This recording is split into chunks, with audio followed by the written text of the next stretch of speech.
Testing, testing.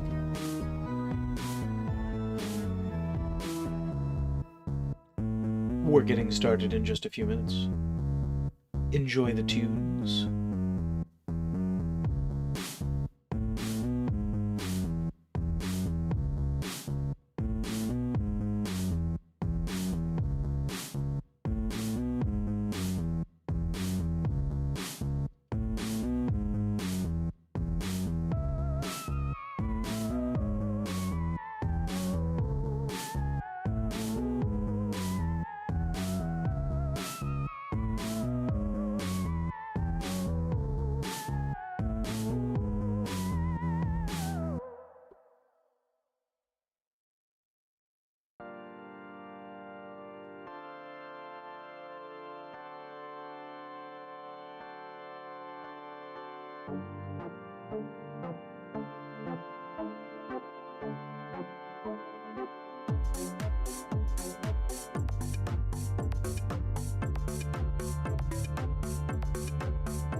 Yep.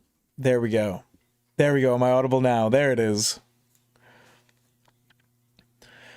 Oh, it's wonderful to be here.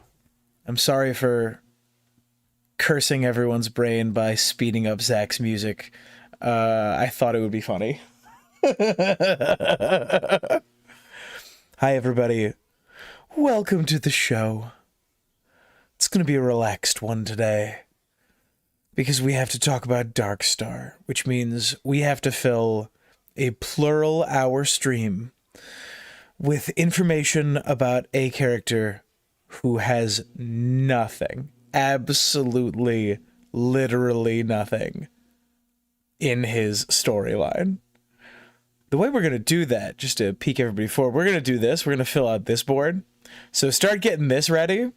When we get there, we're going to be doing this. But for right now, it's just going to be a chill intro. How is everybody? How we doing? Kirsty, great to see you. Kirsty says, do you think Egg was behind Arian drinking the wildfire? I think that Arian drinking the wildfire is incredibly fishy. Hold on. I'll be in. There we go. But not till later. Arian drinking the wildfire is incredibly fishy, and it screams to me of somebody's propaganda somewhere, right? Somebody lying about something. Because we, as the audience, are all so confident in what happened that makes me, you know, it's set up so clearly, so clear cut, and it is so obvious to everyone in the story what happened that makes me a little suspicious some of the time. I have relevant quotes from Feast for Crows to discuss why I expect Sylvia Santagar was the one who attacked Marcella, not Darkstar. Okay, I'll write it down. Sylvia Santagar attacked Marcella. There we go. It's on the board. However, I'm listening while I work, so I may not be able to chat. Sylvia Santagar is interesting because we know she is related to Aaron Santagar, the Master at Arms of the Red Keep in the first book. He is killed in the bread riots on the day Marcella sails for Dorne.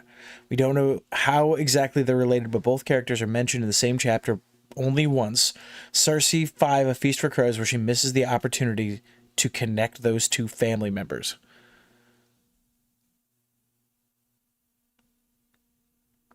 So you think from a meta writing perspective, it's likely that we, the audience, are meant to draw a connection between those two characters with respect to Marcella. With respect to Marcella's leaving. Julie, welcome. Space Cowboy, welcome.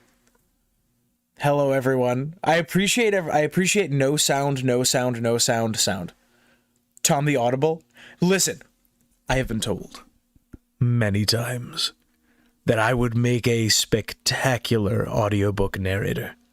That there are few things in this world that I am better suited for than reading people's stories. So I think Tom Audible is probably something likely in the foreseeable future, as the book that I am going to edit on stream at some point.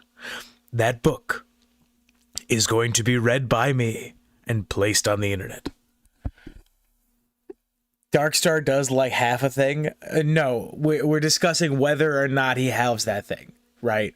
I don't think that he's the one who cuts Marcella in half. I think that somebody else has that.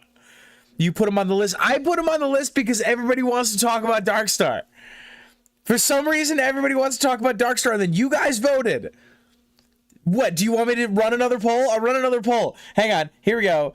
I hate Darkstar. Can we skip this episode?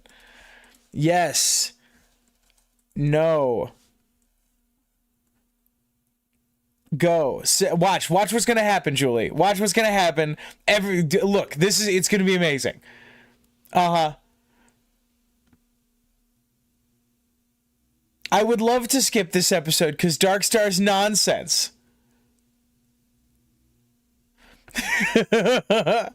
When Marcella meets Silva for the first time, she's introduced to Garen and Darkstar. She connects Darkstar to Arthur, incorrectly assumes Garen has a lost loved one just because he's an orphan.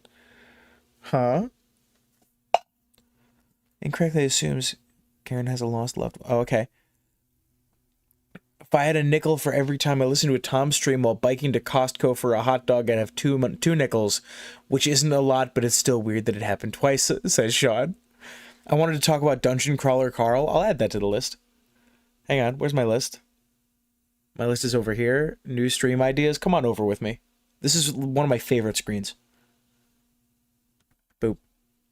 Boop. Boop. Hang on. No, not that. Hold on. Boop, boop, boop. We'll put it on.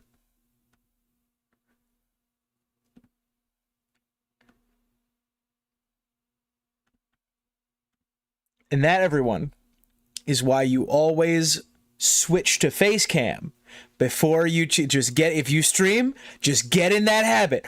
Always switch to face cam before you change the views on your screen, right? This over here, this is just a screen capture.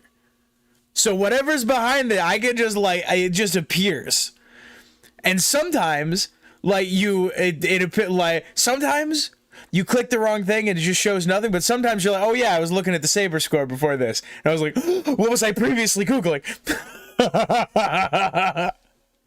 Well, what am I putting on? What am I putting? Dungeon Crawler Carl? You want to talk about Dungeon Crawler Carl? Sure, I'll do a not as strong advice inspire stream. Dungeon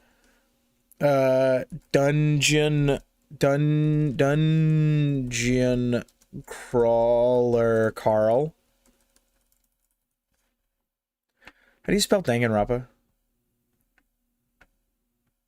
Danganronpa. Is that it? There we go. Yeah, see, that's what I thought. We can't skip the episode because a bunch of nerds, for some reason, really want to talk about Darkstar. Maybe I could have spoiled it with Bernie Sanders. Maybe I could have Jill Steined it.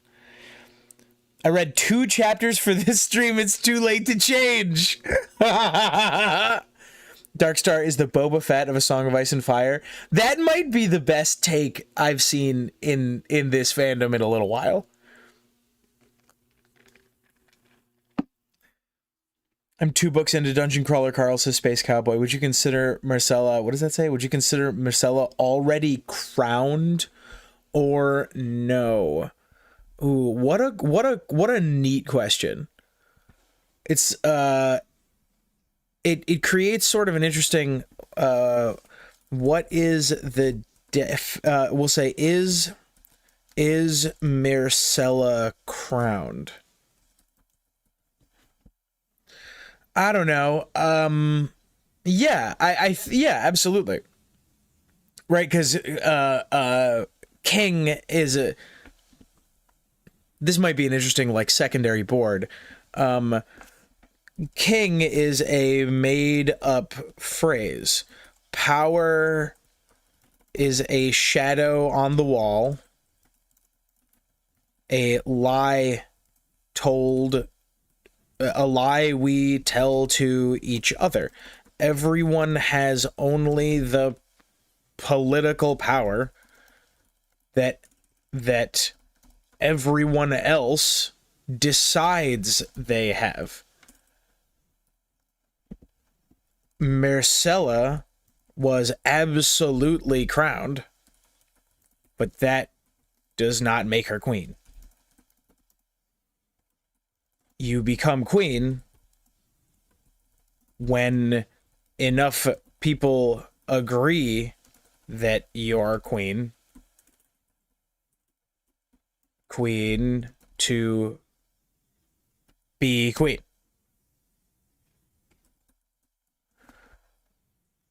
Actually, more accurately, you become queen when enough people agree that you're queen, so as to outnumber or outbully or outshout the people who don't think you're queen. You were queen when the people who write the history books agree you were queen. Rhaenyra was queen by all metrics, but she is not accounted as one of the monarchs of the Seven Kingdoms, despite the fact that she absolutely was. Absolutely, there is no metric by which she should not be considered the queen, the capital Q queen of the Seven Kingdoms. But because not enough people agreed at the right time, she was crowned, but she was not queen. I think the same thing can be applied to Myrcella, but in a microcosm. She was crowned queen, but I can crown myself queen anytime I want. But only the people who agree that I am queen will agree that I am queen, right? That does not come with any... The title, the crown doesn't come with any power. Something that Stannis learns. Mm-hmm. This is sort of like that. There's like the... It's not quite a thought experiment, but there's like there's a population of dudes who make their own countries, right? This is not common, but it's happened a few times. They are their own countries, right? Oh no, I'm not. Like, what's a good example? Like, I don't know.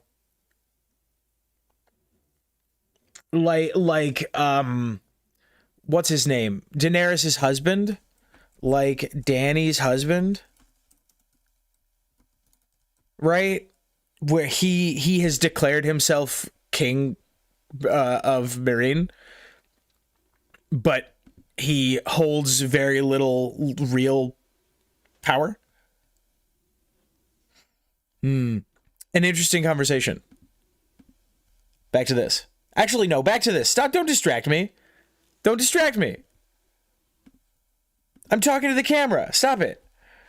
Don't distract me with with the topic of the stream. We have to stall here at the beginning. Give people time to get in. How many people are watching? We're not starting until there's at least 180 people in here. There's 31 people in here. Why are there 31 people in here? Ross must have gone Betty by. The delightful Ross. Silva spends more time. Why are you prejudiced against people that were weaned on snake venom? What makes you think that I'm prejudiced against people who wean on snake venom? What? Hang on. Give me 1 second. Gotta go over here. Gotta Google SNILK images.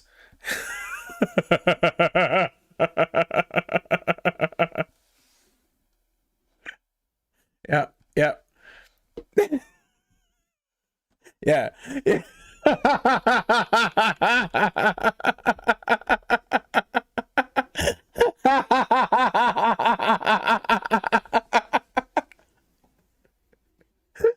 I am, in fact, incredibly supportive of people weaned on snake venom.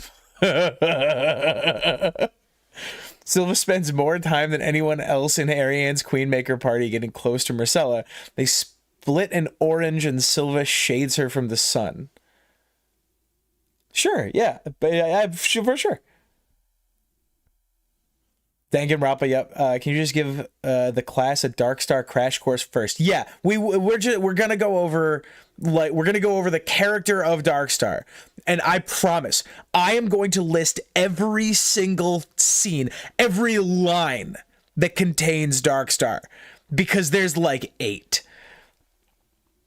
Absolutely terrifying to screen share at work. I'm always afraid I'll still have some really basic Google search up and everyone is going to see how do I Linux. Yes, I am the the principal data manager for many things, and I'm worried that I'm gonna like switch screens and it's gonna show me Googling like how to search column A in Excel against the how does VLOOKUP work in Excel, right? I'm just something incredibly stupid. Yeah, I'm gonna flip back to it. I'd be just watching some unhinged video. It's just gonna be back, right? Like I flip back, right? I have a work call. I have work calls after this, and I go to screen share and it's just this.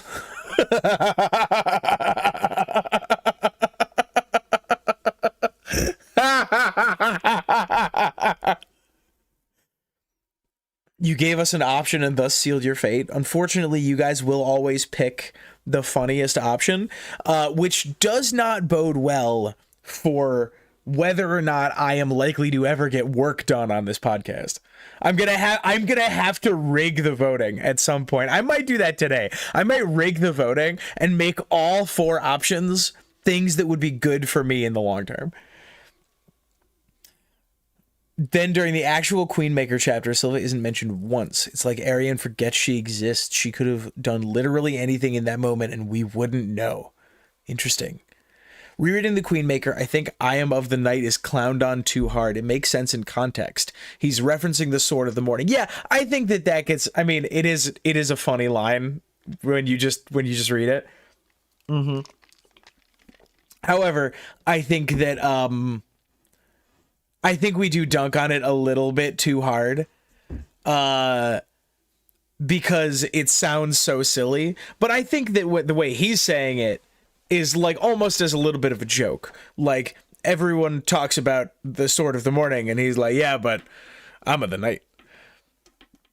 Like those people who declare themselves the queen of a place, like the Queen of Canada. And I think there's a guy, King of San Francisco. Yeah. A few hundred years ago in real history, a black hole in the cosmos was termed a dark star. We might come back to that. Steve says, I love democracy. When you become queen when your lead vocalist and songwriter is Freddie Mercury. Julie. 8.5. The song Darkstar by the Grateful Dead is about shooting stars and the night. I don't think Gerald Dane has anything to do with black holes. I'm actually going to go over here. That's something we probably should do. Lyrics to Darkstar. The Grateful Dead. There we go. Y'all, this song has 3, 6, 10 lines, literally. That can't be true. This song has 10 lines.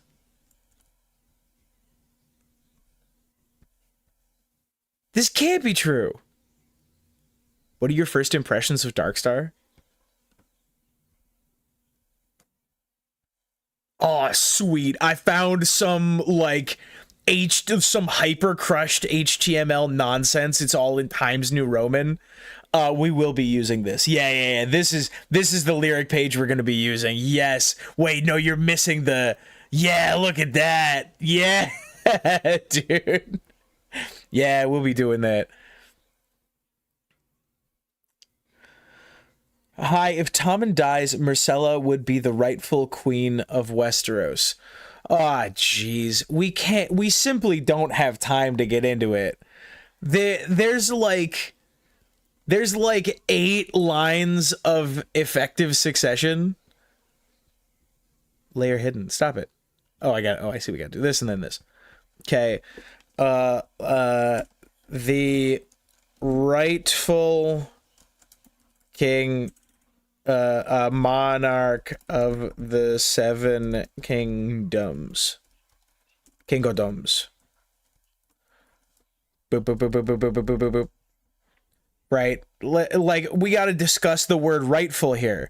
Because the rightful monarch of the 7 kingdoms, Myrcella through Robert. So we have to do if you prefer non-gender exclusive inheritance, like Rhaenyra or Rhaenys. Right, and that's, but this is, first off, this is not a settled question. Second off, if we accept that, the rightful Lord of the 7 Kingdoms is Aegon the Sixth through Rhaegar. If he is legitimate. Legitimate. No.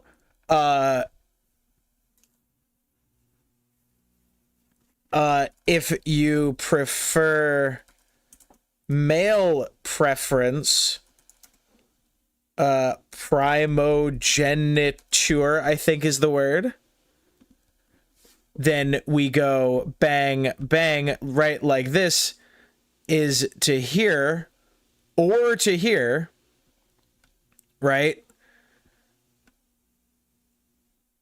But this goes straight to here. So who is the Baratheon claimant?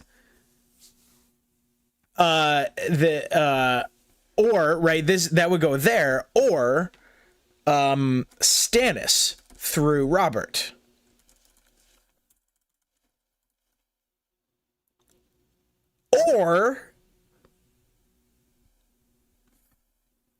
Or no, right? We use the word rightful, but this gets muddy fast.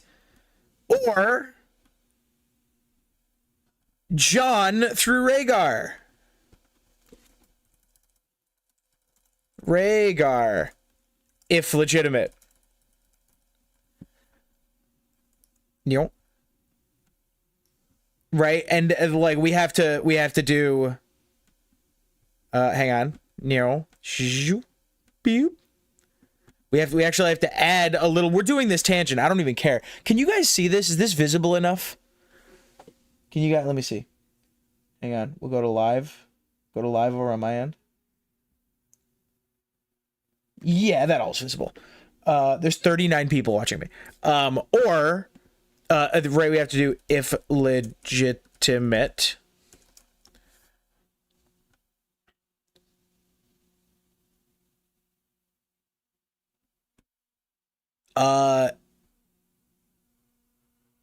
If Rhaegar has no legitimate kids, right? Myrcella, we know, is not legitimate. Aegon, we suspect, is not legitimate. So that brings us to Dany through Aerys the Second. Boop boop. But now we have now we've created we've created 6 paths, all of whom have solid. Who followed? Who subscribed? Thank you, Gail, for subscribing. I forgot that we did welcome to the party, pal, when people subscribe, and it jump scared me a little bit.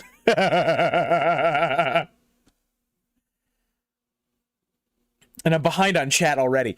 Who else, right? Who else is in this mix? There's more, isn't there? It's Myrcella through Robert, if Myrcella is legitimate. Right, we go back up to Robert if we consider Robert legitimate, but I think it is entirely reasonable to not consider Robert legitimate because, number one, Robert was not in the line of succession, and number two, he has no legitimate kids.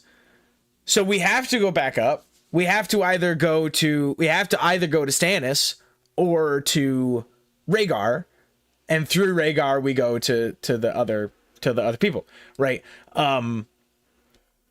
If you prefer female preference primogeniture, we do Myrcella if legitimate, or Cersei, or we go back up and pass through Elia Martell, which may be some of the and then we're back at Aegon, right? If you prefer female preference primogeniture, and we don't like Dany, we go back up and it's Sorella or Aegon, depending on what you believe. Anyway, this has been a 5-minute rant on one comment, but a good comment. This is my fault for having eyes. Oh my god, I'm so far back.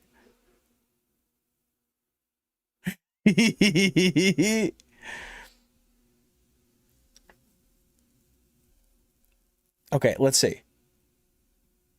Jon is more tolerant than Stannis. We may come back to that. Darkstar is an anagram of Stardark.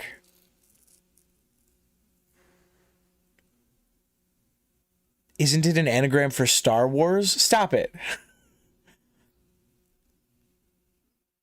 Stannis is not of the faith that unites the Seven Kingdoms, and neither is Jon. See, we're adding in another right, neither were any of the Targaryens. It's an anagram for dark rats. Jon is more tolerant than Stannis. Dragonstone is owned by the next ruler and was used by Daemon to pressure Viserys in House of the Dragon and used to pressure the Greens by Rhaenyra. It could be seen as a sign of legitimacy. I agree. It also seems like the best place to hatch more dragons. Maybe the interesting nerd club is the friends we made along the way. Dany, obviously. Technically, we are going by precedent from House of the Dragon. If we're technically going by precedent from House of the Dragon, it would be Stannis and then Shireen, right?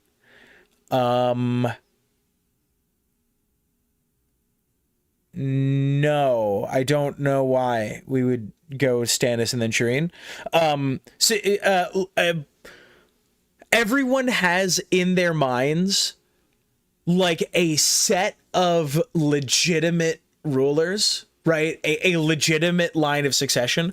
We all understand that Tommen, Myrcella, and Joffrey are illegitimate, but no one accepts that Robert is illegitimate in exactly the same way, right? He is not meaningfully connected to the house, and he just sat on the chair because it was there. It's the same thing Joffrey did. We're just still in the midst of an unsettled succession crisis related to that. So remember, you have to think about it from the eyes of the other people in the world. And a random person, for let's say the Iron Bank of Braavos doesn't care who's legitimate. They just care who has the throne and is the most stable. So when we're discussing these lines of succession, you should assume everyone's legitimate until, like, you have discussions otherwise. All right, no, I'm scrolling back. I missed a bunch.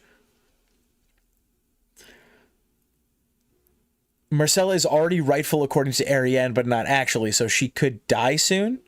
Do we think that was even Marcella or the swap? Okay, hang on.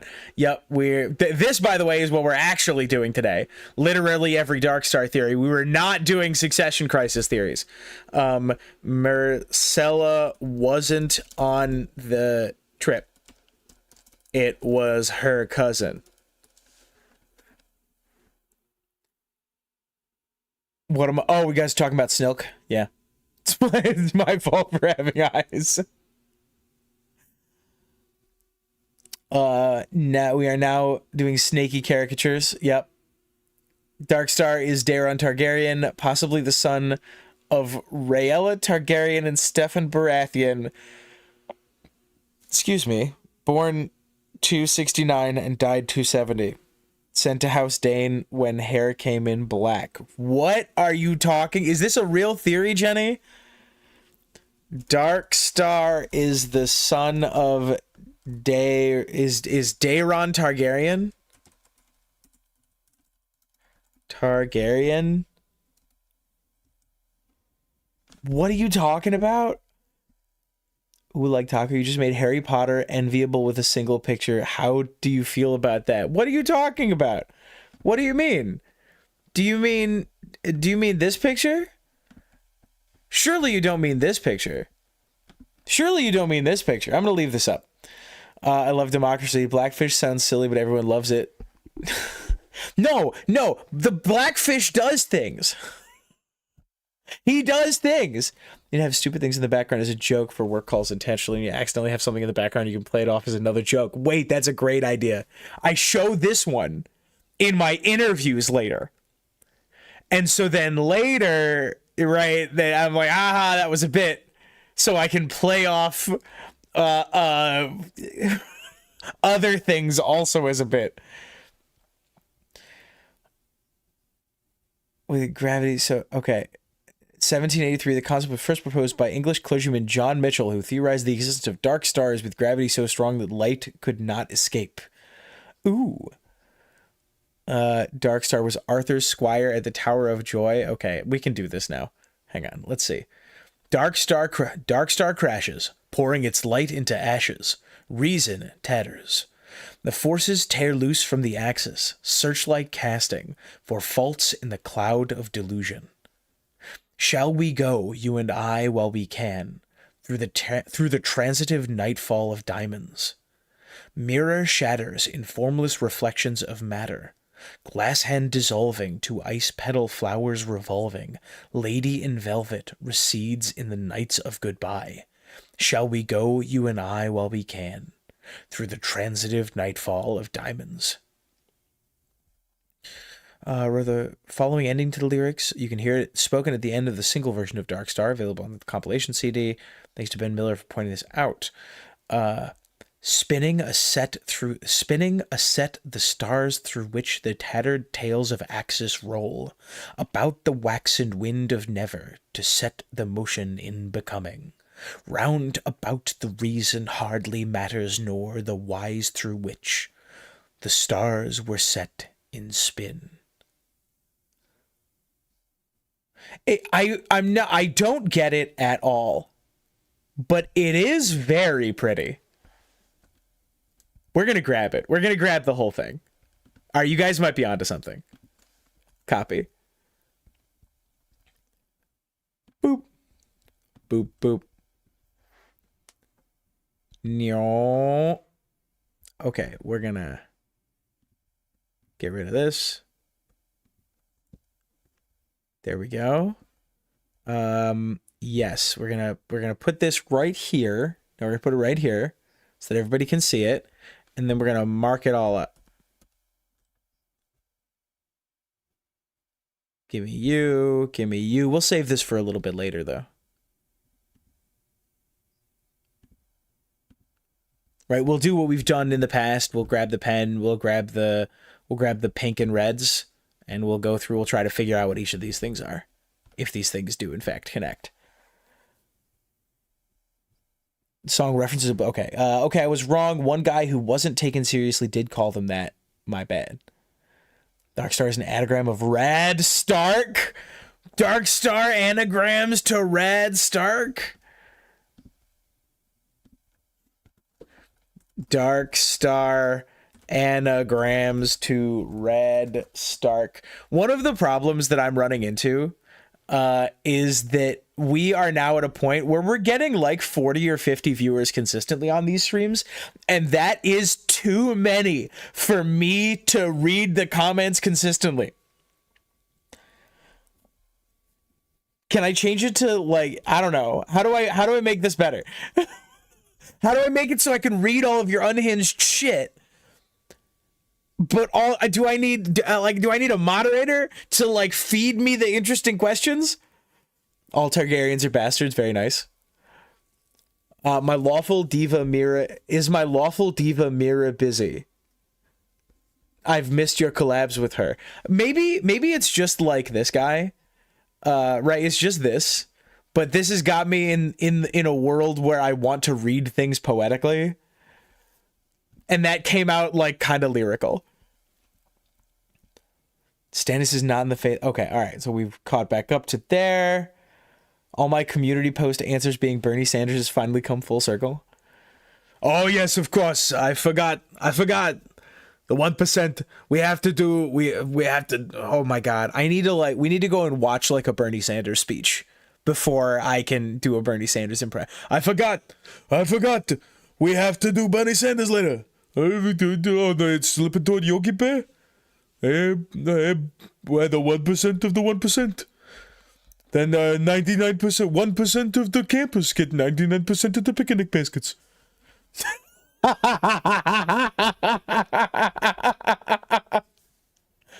Was Alexander the Great the legitimate ruler of cities that bear his name?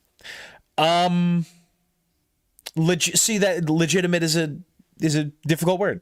The answer is like not really. But not really and no are not antonyms. What the heck? What the heck, guys? Hot take, monarchy is bad. Whoa. Whoa, Julie. Calm down.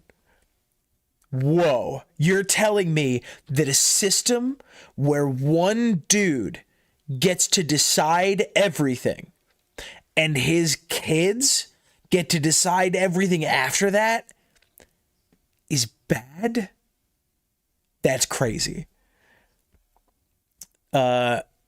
Eldon, Estermont, we're getting Kingsmoot references. Whether he's taken seriously or not is irrelevant. Through him, then became known as Dark. Okay, yeah, I see. No, Kirsty, I think your takes are good. Nothing beats a good story. The power of Supreme Executive belongs in a Council of 7 composed of a representative from each of the republics of Westeros that should be chosen by a random lottery. It's the only fair system.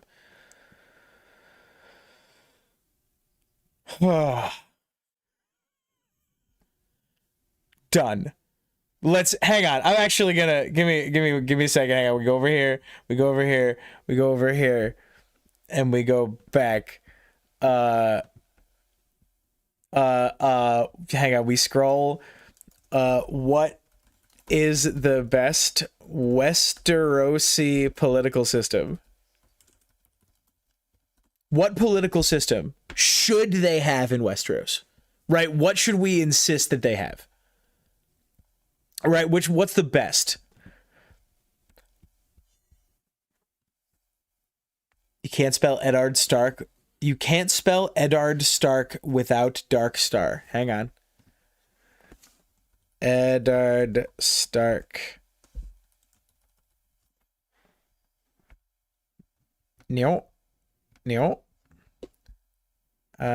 D-A-R-K Star. Eddard Stark. Eddard Stark anagrams to dead Darkstar.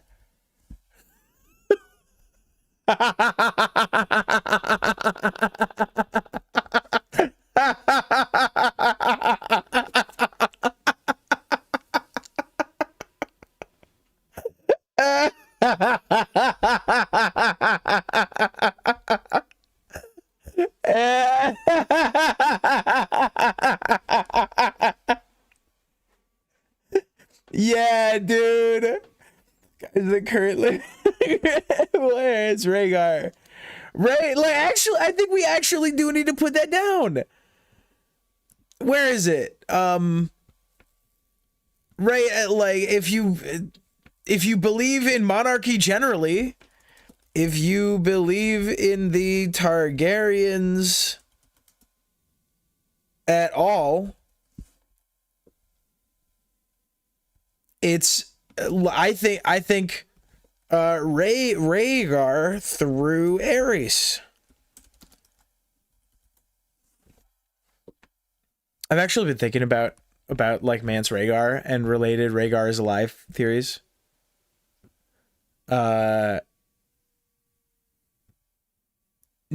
George loves Dune, and in Dune 2, a long missing monarch rocks the fuck up out of the wilderness pretending to be a different person. And I'm just putting that out there. United People's Republic of Westeros, only game they call Bran the Broken, which is a negative nickname he calls himself when he's upset. It's like a form of self-harm for Bran. That's an interesting take. Yeah. They used that as his, like, celebratory name in the show. Stop making me angry with the show. I spend too much time doing that. Land the Clever shows up that you can usurp a kingdom in one way, or as Baratheon showed us another, and Aegon showed us the main way. Right? Aegon showed us the flashy way. But Land the Clever and Orys Baratheon both usurped kingdoms in other interesting and distinct ways. For real topic, why the Blackfish is based and Darkstar is cringe? Mostly experience because of Jaime's admiration? No. Darkstar is cringe because he doesn't do anything. Darkstar is cringe and sucks because he takes no actions. Nothing happens with him. He's a totally fine character. There's nothing wrong with him. He just never does anything the entire franchise. He hasn't done a single thing. We are told he does a thing, but I am actually pretty confident. Oh, hang on. I'm pretty confident that he didn't. Okay, I gotta scroll. I'm not saying Ned is Darkstar, but the Darkstar is an honorable knight, the opposite of Arthur who fought Ned. The theory is Darkstar was at the Tower of Joy as Arthur's squire.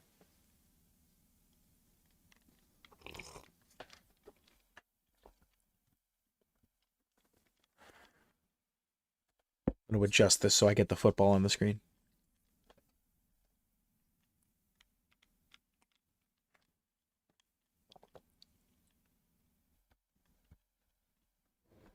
Darkstar was Arthur's squire? That's a cool theory. Arthur's squire at the Tower of Joy. Yeah, that rocks. Ned risked his life to keep Jon out of the eyes of those in power, since his life would be forfeit as a potential heir to the Iron Throne. We called Jon the boy who lived. Don't start Harry Pottering in my chat. It makes me sad enough. Is my lawful diva... Oh, yeah. Yep. Okay. Have you talked about the John Carpenter film? What the hell are you talking about? Darkstar is a 1974 science fiction comedy film produced, scored, and directed by John Carpenter and co-written by Dan O'Bannon. Follows the crew of the deteriorating starship Darkstar. Darkstar the song. And Darkstar the ship.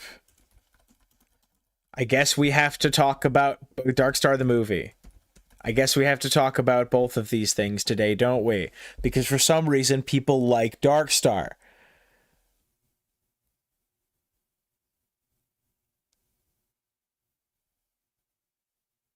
I'm sorry for unleashing the anagram. Ed plus Darkstar equals Eddard Stark. Dolorous Ed and Darkstar are both children of Ned. Ned has a lot of bastard children, actually. Elections with the Reach as a swing state. I love it.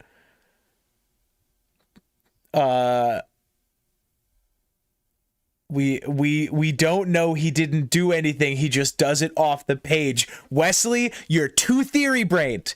We're too theory brained. We know we have no evidence that he has ever done anything. He's never done anything. Nothing.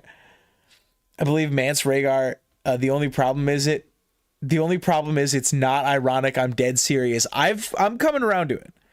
I'm coming around to it. I am firmly in the camp that Mance's actions are horrifically bad. They are incredibly stupid. But, like, you can explain some of them if he has ulterior motives for Jon being alive.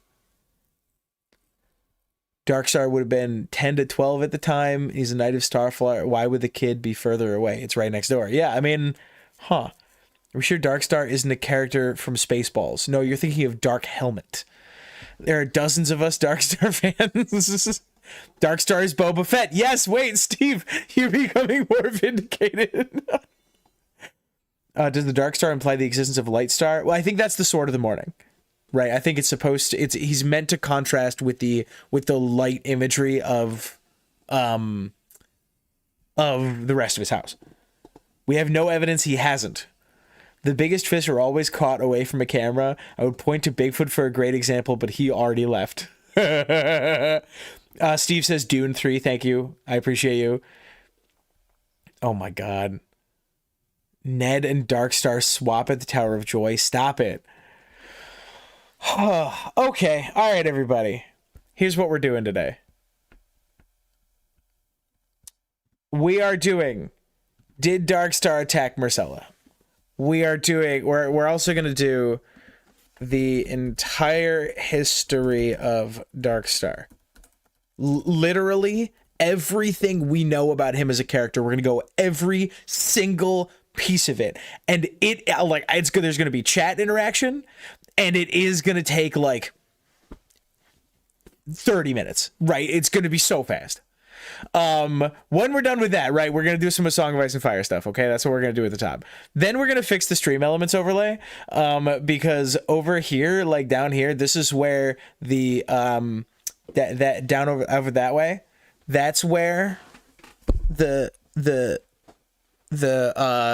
little pop-up for when somebody donates is supposed to go, and it's cutting off at the bottom. I'd like to redo a little bit of the overlay. I'm thinking maybe we pull this guy over here and we give it a transparent background, right? That could be kind of sick.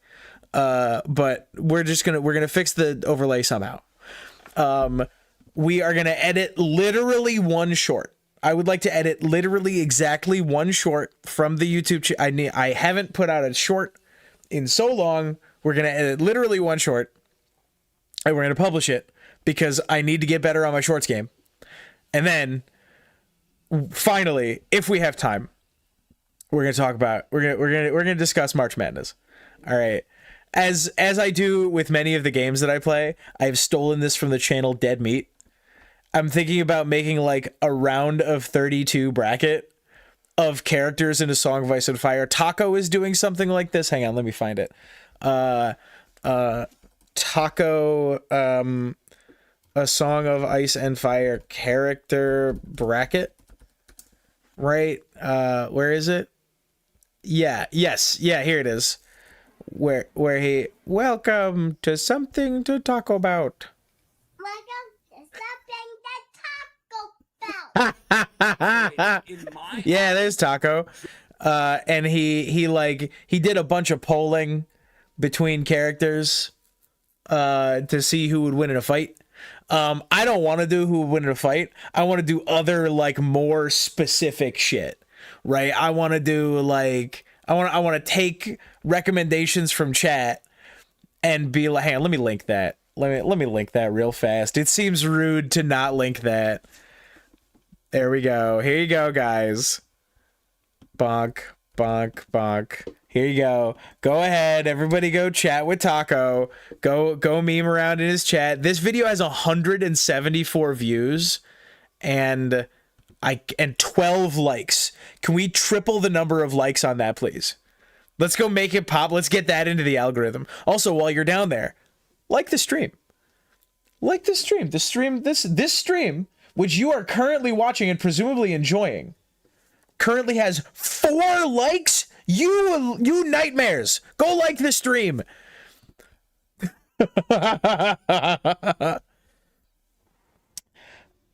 Taco seems like a good dude. Hope he gets some success. Yeah, he has some really cool, really creative videos. And some of them don't do particularly well because the YouTube algorithm, it in the last couple of years has been really, really, really moving toward rewarding identical content. They want every video, every single thing you make to be exactly the same. It has 17 likes for me. Now it has 19. Thank you, everybody. Mance Rhaegar is not true. There are enough secret Targaryens in the story. Their parallels come from Mance being a father figure to Jon. I don't want to get too bogged down in it, but Mance acts very strangely at the Fist of the First Men. Mance comes to the top of the Fist of the First Men, calls Jon to him when they have discovered the 400 bodies or whatever at the top of the Fist, determines that Jon has been actively hiding military secrets from him. And he says, if you do that again, I'll kill you, which is not the correct answer. He has discovered that Jon is a spy. And he chooses not only to let him stay, but to let him go on an away mission on his own home turf. Mance lets Jon go. And yes, he is a father figure, but he is also a significant political leader. And he must have there's more going on in Mance's head with relation to Jon that is explained by Mance Rhaegar. I think that's fine. It is also explained by the Mance is in active communication with Bloodraven. If Mance is in active communication, which we don't have evidence of, but we know that he's acting very strangely. If he is in active communication with Bloodraven, that also would fill that particular hole. I think bracket rankings predate Dead Meat. Well, yeah, but their brackets are like, who is the worst friend in horror? So I want to do like, hang on, I'll bring us back over here. I want to do like, which A Song of Ice and Fire character is the worst family member, right? Who's the worst sibling in A Song of Ice and Fire, right? Best drinking partner, right? What they also do, like worst horror husbands, worst leaders, things like this. Which I that sounds like a fun stream idea for me, and I want to gauge people's reaction to it. Hang on, I'm refreshing Taco's video. People in like Talbot Sarah. Incredible. Hit share and copy the link. The algorithm acts like you actually did something. Yeah. Oh, I didn't know that. Is just copying the link enough to do it? Ads are starting in 45 seconds for everybody. Sorry, there's nothing I can do about them. I'm not going to run ads while we are in like the theorizing part, but you got 30 seconds, so you better get your thoughts in fast. But we're not going to move on without you. Mance acts strangely generally. That is true. I like Taco, but I've asked him, and he doesn't think Darkstar is innocent, so he's definitely wrong about some things. Very nice. Mance, Tormund, and Corrin are all up to something with Jon. Yeah, that's what I'm saying. Mance, Tormund, and Corrin are all up to something. Something's wrong. Moonman, hello, welcome to the party. I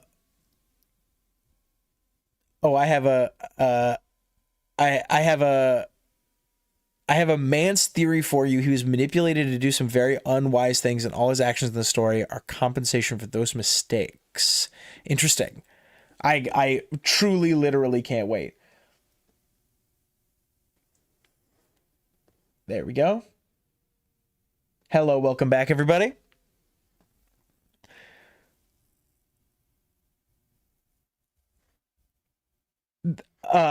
Moonman says, haven't seen the last couple theories, but I'm offended you would misgender Varys like that. He's a trans man.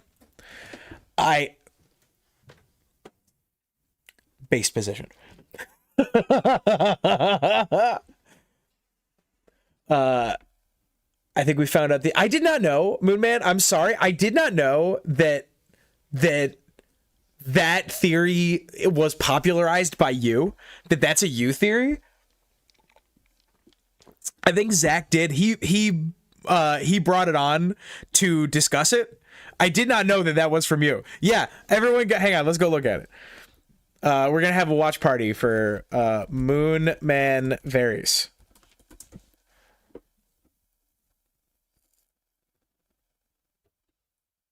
Moonman Varys. Moonman. Let's see. The King Beyond the Wall, Stannis always wanted to bend. Renly bends to Stannis. Am I on the wrong video? Am I on the wrong channel? Anyway, go subscribe to Moonman. Go subscribe to Moonman. Every video is incredibly fun. Oh, is it the Moon Messages podcast? I am unaware of this. We are subscribing to the Moon Messages podcast. There we go. Bonk, bonk, bonk.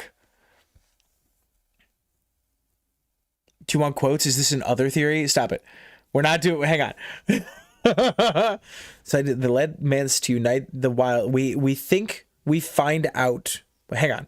I think we find out the inciting incident that led Mance to decide to unite the wildlings, and Bloodraven would be at least useful in establishing that, if not directly involved. Yeah, that's fine. Right. But okay. This is just a good video idea. Why did Mance unite the wildlings? Why did Mance Pokemon unite the wildlings? I think I don't know what it is. Ruguru, if you want to send, please send it into the email. We'll talk about it. If you think that you have found a specific inciting incident, I would love to.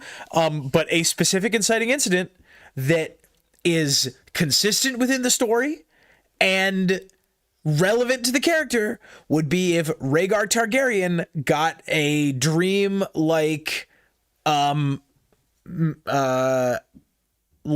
Smith has in House of the Dragon. If he got that if he gets if he a week before the Trident, right on the way to the Trident, gets that video, gets that video playing in his brain, or if he gets crushed on the Trident and like washes to the Quiet Isle, which I think is thematically likely, if not like technically likely, that would absolutely drive him north. Absolutely. Steve Dories says, I just got an ad for private jets. We're learning things about Steve. Steve, would you like to donate? Steve, can I get a super chat? Do you want quotes? Yes, I want quotes. Oh my God, I want quotes. But calm down. We have to save it. We have to save it. You know what? We'll add that to the poll for this video. I also have a video on that. Oh my God. Moonman is everywhere and he produces fantastic videos. And we are everywhere and we produce trash videos at way too high of a rate, and I cannot remember most of them. Oh my God. We have people talking in the chat about theories that we have made, and I have no idea. Couldn't remember. No clue. Not an idea. No, like they will like quote us and I'm like, I didn't say that. I need to get back to the Chronicles of Thomas Covenant. The main character has leprosy and loses the same fingers as Corran. He enters a fantasy world where he is the prophesied half-man, Hell yeah, dude. Darkstar is a recurring theme in the Carcosa mythos. Ooh. Ooh. They are first mentioned... Hang on. They are first mentioned in the Repairer of Reputations as black stars that people will bow to when the son of Hester comes. In The King in Yellow, it is said that Carcosa lies beneath black stars, not to mention strange moons and twin suns. Not a Song of Ice and Fire theme. Tom reads the Carcosa cycle. Right, is that what it's called? Is it called the Carcosa cycle? The Path to Carcosa? No.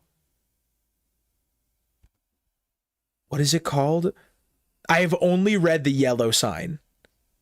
I'm sorry. Yeah, I've only read The King in Yellow. What's it called? The Carcosa? Does it not have a title? Like the Cthulhu mythos and like, is it not called the Carcosa cycle? I could have sworn it was. Ooh. Ooh, and we know George is into that kind of shit. Still have to send in my alt show endings shitpost, as well as my ultimate Duncan Egg theory. Yes, give me a Duncan Egg theory. I am actively soliciting right now. I am actively soliciting House of the Dragon theories. Because the third season is coming out. I'm poor as shit, or I will be doing the silliest shit with TTS in every stream. We should do... Can I do a free TTS stream? How do I do that? How do I do a free TTS stream? I'm going to put that on the stream ideas. Tom programs things, right? And then underneath Tom programs things, Tom figures out how to do a free TTS stream. Mance is a tool being wielded by Bloodraven. Mance didn't unite the wildlings. Bloodraven did. I sent a theory in the email. Check out Hand Beyond the Wall. Ooh, I'm going to tell you what. I'm going to go and check. I'm going to go in and like give it like a brief once over right now. Hang on. Hand Beyond the Wall.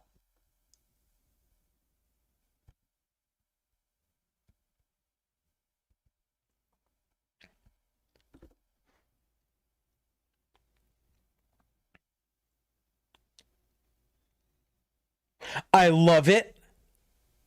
And I will be presenting it to Zach this week. Yes, fantastic. Thank you.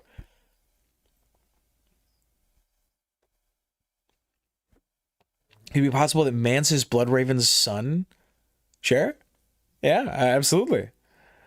I do want to boost my sentence theory about falling off the wall and Mel's involvement in it. About the falling of the wall. I see. Title, and the wall comes tumbling down.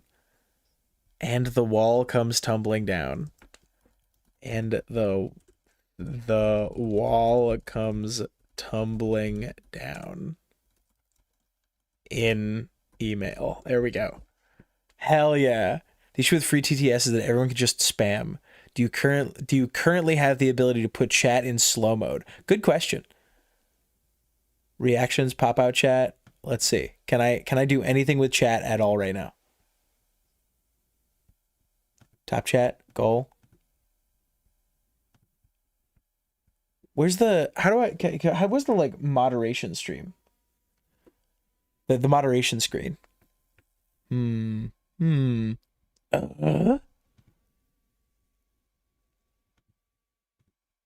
Stream is healthy. Start doing product drops. Build excitement by releasing products in your stream. I mean, if I drop my own book. Viewer activity, analytics, no, I don't seem to. Wait, we're not talking about Darkstar or Marcella. Very true. What the hell? I thought this was a Darkstar stream. Okay, all right, okay, fine. You want to talk about Darkstar? Let's talk about Darkstar. All right. The problem with okay, we're gonna go over here. We're gonna title this screen. Okay, bring me over here. Facecam with gameplay. Bonk. Okay? Literally everything we know about Darkstar. Okay? This is, you guys wanted this. You wanted this stream, okay? Here we go. Bump, bump, bump, bump, bump, bump, bump, bump. Okay, here are the things that we know about Darkstar. We're just gonna roll through the Wikipedia article, and we're just gonna pull them. Darkstar's real name is Gerald Dane. Okay, we know that we are confident in. Here we go. Gerald Dane, known as Darkstar, is the Knight of High Hermitage. His house is a lesser branch of the Danes of Starfall, and he is cousin to Lord Edric Dane. Boop, boop, boop, boop, boop, boop, boop. Darkstar is the Knight of High Hermitage, which I believe means he's not the heir. I believe he is the Lord of High Hermitage. The head of House Dane of, yes. So it is like the Lord of Summerhall. Yes. So he is the ruler of High Hermitage. He's the Knight of High Hermitage, which means he is the ruler of the Danes of High Hermitage. Gerald is in his late 20s. A handsome man, he has a clean-shaven face with an aquiline nose, high cheeks, dark purple eyes, and a strong jaw, which you can't see right now. There you go. Come hang out with me for a moment. Get this ad off my screen. Gerald has collar-length, thick silver hair divided by a streak of midnight black. Is that reminiscent of anybody else? Not really. Despite his beauty and valor, Gerald is a cruel man with angry eyes. He is jealous of his famous cousin, the late Sir Arthur Dane, who was the Sword of the Morning. Darkstar wields a longsword. He prefers to drink unsweetened lemon water instead of summer wine. That's it. That is the sum of his character. Because we see him in, 2 chapters? And we get like 8 total lines? We know he sleeps with Arianne. That we know. Gerald allies him. In A Feast for Crows, Gerald allies himself with Princess Arianne Martell when she attempts to crown Princess Myrcella Baratheon in place of her younger brother, King Tommen I. At Shandystone, Arianne admits to her other conspirators that she only included Darkstar for his fighting prowess and his keep, High Hermitage. Gerald is skeptical of Arianne's plan to provoke Queen Regent Cersei Lannister. Arianne's party is surprised at the Greenblood by Areo-Hotah, who orders them to surrender. Gerald agrees, since they are outnumbered, but Myrcella's bodyguard, Sir Aerys Oakheart of the Kingsguard, rides to his death in an attack on Areo. Amidst the fighting, Gerald attempts to kill Myrcella. Her horse rears, however, and Darkstar succeeds only in slicing off her ear and scarring her face. He escapes Areo's guards by riding into the sands of Dorne. Myrcella is taken to Sunspear, where Maester Calliote saves her life. Arianne ponders whether her plan had been betrayed by Darkstar or another of her conspirators. Sir Balon Swan arrives at Sunspear with the Mountain's skull, in A Dance with Dragons. Under Arianne's instruction, Myrcella has blamed Darkstar, not Areo, for the death of Aerys. Arianne's father, Doran, the Prince of Dorne, sends Obara Sand with Balon to hunt Gerald at High Hermitage. Cersei thinks that Darkstar is a catspaw of her brother Tyrion Lannister, whom she already blames for the death of her first son, King Joffrey I Baratheon, and her father, Lord Tywin Lannister. And then extremely mild Winds of Winter spoilers. While traveling in the Stormlands, Arianne and Sir Daemon Sand discuss Gerald.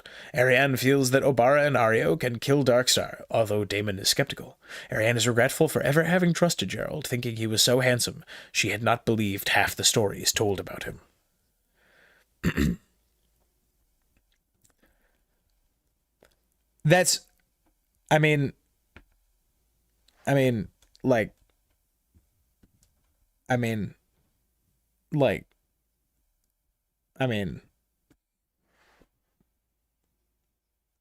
that's,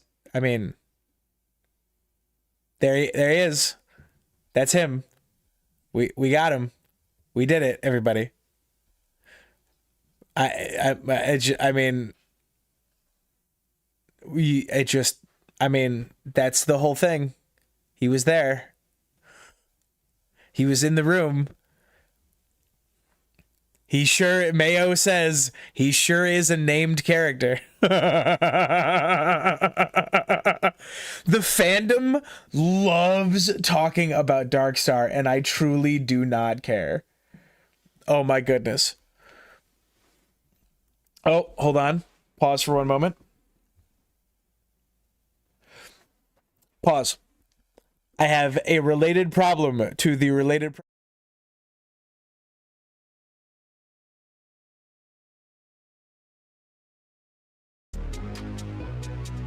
No one go anywhere. I'll be right back.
A very dear friend of mine got into a very serious car accident last night. And, well, I slept through it. I slept through the messages.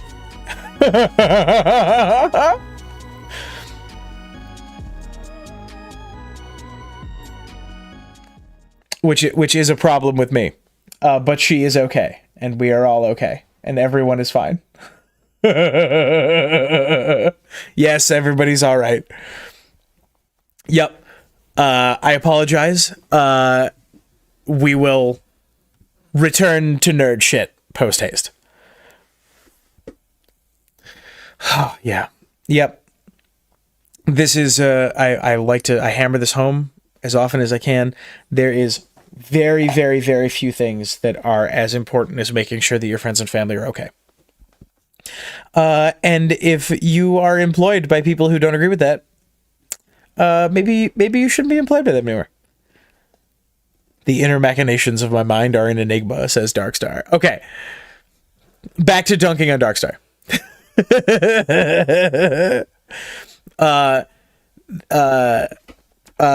Darkstar was a part of the party which carried which tried to get Myrcella out of Sunspear. No, this is true. We know this. Darks, and this is okay. Maybe we should go through the scene, because it is fairly obvious to me that Darkstar did not stab Myrcella, because Myrcella is a major character, and to have her attacked by someone we don't know and have never met before, with no established motivation at all, is stupid. So I'm gonna write this down. Myrcella's injury is set up as a mystery. It's set up as a mystery in much the same way as the cat's paw. where it is clear that something is going on here, which is not the same as saying that Darkstar didn't do it, but there is, like, whoever did it, the reason why is going to be very interesting.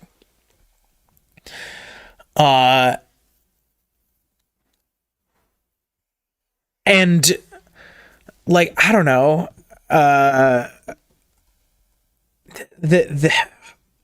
everyone is confident that Darkstar attacked Myrcella. This is a fact. We know this. And nope. We, the audience, did not see the attack. And these two things combined, right? The incredible confidence of the characters in the book, combined with the fact that we do not know what happened, right? We didn't see it. These two things combined make me incredibly confident that it wasn't Darkstar. Darkstar is the Arthur Dane of edgelords. Back to Darkstar. So we all like him. So we all just like him because he's hot. If Ariane thinks he's hot, he must be one of the most handsome characters ever. Control Z. Darkstar is hot. Nope. Yeah, he's a hot, shredded, blonde 30-year-old with a Hot Topic streak in his hair. Absolutely. All day. That has got to be one of the reasons that everybody loves him.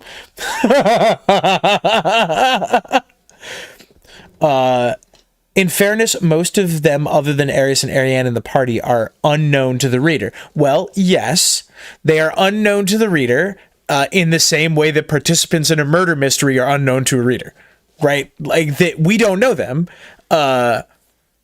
which means that our not knowing them is one of the relevant things about them. It is our job as a reader and the mystery creator's job as the writer to give us bits and pieces about them, to give us red herrings and lead us in interesting directions, right? Darkstar feels like George setting up a Shaggy Dog story by giving us a main character coded character that does nothing. Yeah, I think that it seems likely to me, and I'll put this on our Darkstar theories, right? Jamie, Brienne. We're just going to start with Jamie and Brienne. And Brienne are both criticisms of specific fantasy characters. It seems likely, it seems reasonable that Darkstar is a similar criticism. Right, the character who is gorgeous and a character who on paper seems to be exactly Jaime Lannister, right? He is beautiful, cruel, and cold. And this is a common fantasy. The beautiful person who is a mind-numbing asshole, despite the fact that everyone thinks they're cool. This individual could be like a twist in the opposite direction. Why did he flee? Well, he fled because someone attacked Myrcella with the clear intent of blaming him. Well, of blaming somebody anyway. So he booked it. I mean, my gut says Darkstar is probably like a chill revolutionary.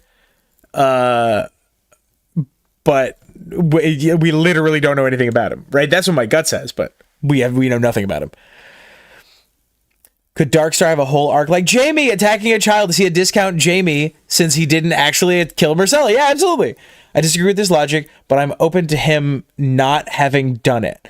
But more likely he was not trying to kill her, just mark her face, since she's not really Myrcella. Oh, to set up like a twins thing, like this is the one that I put the mark on, and I happen to know that she's not Myrcella. That's an interesting one. I would agree with that if... Now, hang on. Yeah, that last chapter we get from Ariane's perspective, not Aris.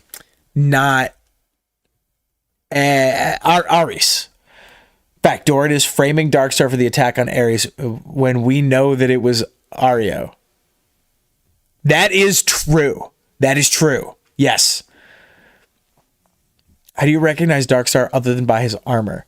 This, therefore, means that someone could have borrowed his armor, I guess.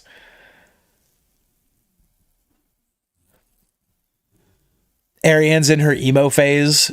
Yeah, absolutely. Being trapped in a tower will do that. We like him? I like him. What else could have happened with Myrcella? Every individual in the party was distracted by the ongoing war. There were 4 other people around her in the confusion. They turned to flee. Anyone could have attacked her. There are individuals who would have noticed. One of those individuals could have been Darkstar. And that's why he's gone. And we will learn about that from Darkstar's perspective. Dane's being of dawn and night makes me think of the Foundation TV show. Royal Genetic Dynasty has 3 living clones of the first emperor. Brother Dawn, Brother Day, and Brother Dusk. Ooh, I read the first 2 Foundation books. And they are tough to get through. If Darkstar was Arthur Dane's squire made by the Tower of the Droid, yeah. Moonman says there's a lot more story to go. That's the problem with Darkstar, is he's a brand new character. We know nothing about him. Darkstar took over Ned Dane's story when Gurm left after the 5-year gap. I think that people probably put a little more. Well, yeah, I see what you mean. Someone traveling with. Well, that implies that Ned Dane was going to... No, he did. How can he have taken over Ned Dane's story? Ned Dane doesn't have a story yet. Right? I mean, Darkstar doesn't have a story. Darkstar hasn't taken over any story. He doesn't have a story. He's there for one mystery. And that mystery isn't even solved yet. What are Gurm's thought Drizzt Do'Urden from that nerd game? I don't know. I am familiar with this Drizzt only by name. He also is the iconic the stand user could be anyone. Yes, dude. George did some D&D things. Maybe he's the Dark Elf, right? He's the super cool edgelord who betrays everyone in the 3rd act. Right? You see him as a character, right? Platinum blonde. Everyone hates him. Knows he's an asshole. Attacks the princess in the 3rd act of this little mini story. That is so like beat by beat an early fantasy story that it would surprise me if George was playing it straight. I think it's twisty.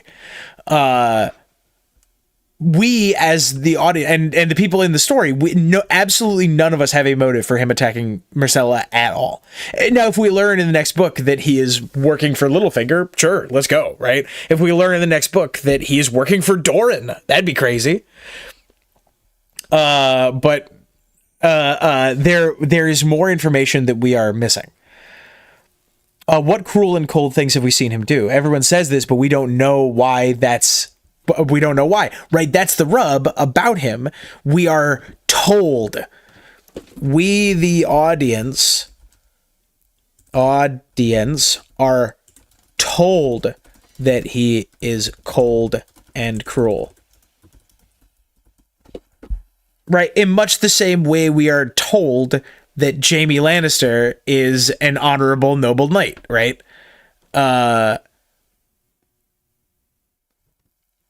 And George likes to play with these things. He tells us things explicitly, and then twists them later. We just haven't had a later since 2005. He has purple eyes and silver hair. It's not just his armor people can recognize. Absolutely. I'd be sword of the morning, but I can't get up that early. I'm quite bad at recognizing faces. I forget other people aren't. No, I'm with you. Like, we've gone over this many times. The recognizability of individuals in Westeros, people are people put way too much stock on it. One of the reasons that people say, like, Mance Rhaegar can't be true is because people at the wall know Rhaegar and would recognize him if you rocked up to the wall, right? But many times, like, Varys' whole story is someone incredibly notable, politically significant, and known by many people, just, like, changing outfits a little bit and being completely unrecognizable. If you grow out, right? Jaime is barely recognized. He's one of the most famous people in the Seven Kingdoms. Those people at the fort only recognize him because they're actively looking for him specifically. I think that Sandor could rock back up into the story as a different person and not be noticed. All he has to do is wear a cloak. Anyway. I don't think Darkstar could take over Ned Dane's story because Darkstar is so important to the Dorne plot. The Dorne plot was supposed to take place soon after a Storm of Swords. Dorne and the Iron Islands aren't effective. Julie, this is an interesting position because I don't think that Darkstar is important to the Dorne plot as we know the Dorne plot so far. The Dorne plot has had only a handful. The Dorne plot is still in infancy. We only know a couple of things that have happened in the Dorne plot so far. And Darkstar could be replaced by any... if Darkstar is just a neutral assassin, he could be replaced by anybody. But his knowledge of whatever happened to his knowledge or involvement in whatever happened to Myrcella is the only thing that has happened in or around his character so far at all. I wish that House Dane wasn't such a freaking mystery because we might know more things if House Dane wasn't such a mystery. When I didn't have, I forgot everyone else could see. When I didn't have glasses for a few days, I forgot everyone else could see. Darkstar is the most recognizable person in Dorne. Okay, well, not like he does have but like you dye his hair, right? You dye his hair and then he's, I don't know. There are theories about Darkstar joining with Aegon as a fake second coming of Arthur Dayne. Ooh. There are theories that Darkstar will get Dawn the sword to the wall. Maybe he'll have to take the black. I like that. Let's add that to our theory board. Darkstar will take the black. He's such a cool character, right? He's such an interesting character from a design perspective. He's so obviously the protagonist of his own story that he has to be interesting. And that I think is why people like him, because he's so obviously interesting. Somewhere along the way, he has to be interesting. But he isn't yet. The theory is Ned Dane was supposed to take Dawn North so Jon could use it. George dropped the 5-year gap, so he now needs someone older to take the sword now. Interesting. Okay. I have a friend who grew up with one of R.A. Salvatore's sons, so she knew him as that guy who always chaperoned field trips. Important in Sansa and Jane's story is that no one recognizes them. Yeah, absolutely, right? Sansa is like the second most wanted person in the Seven Kingdoms, and she dyed her hair and no one notices. She's living in her aunt's house. Anyway. Aren't the stones used for eyes star sapphires, which could mean Darkstar being a false flag for Euron? Ooh. Varys has makeup skills. He was a mummer. Yeah, I mean, yes. This is extremely true. But this is not precluded from anybody else, right? Anyone can do this. I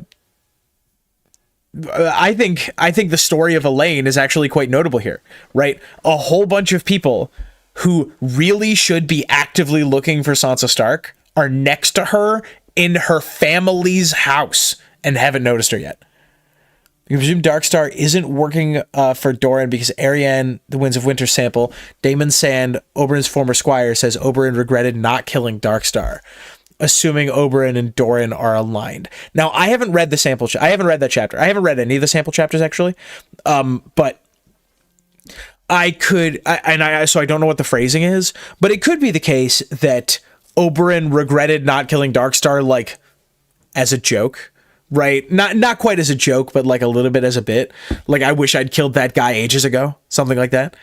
That is well within like Oberyn's cadence, right? Oberyn's speech patterns.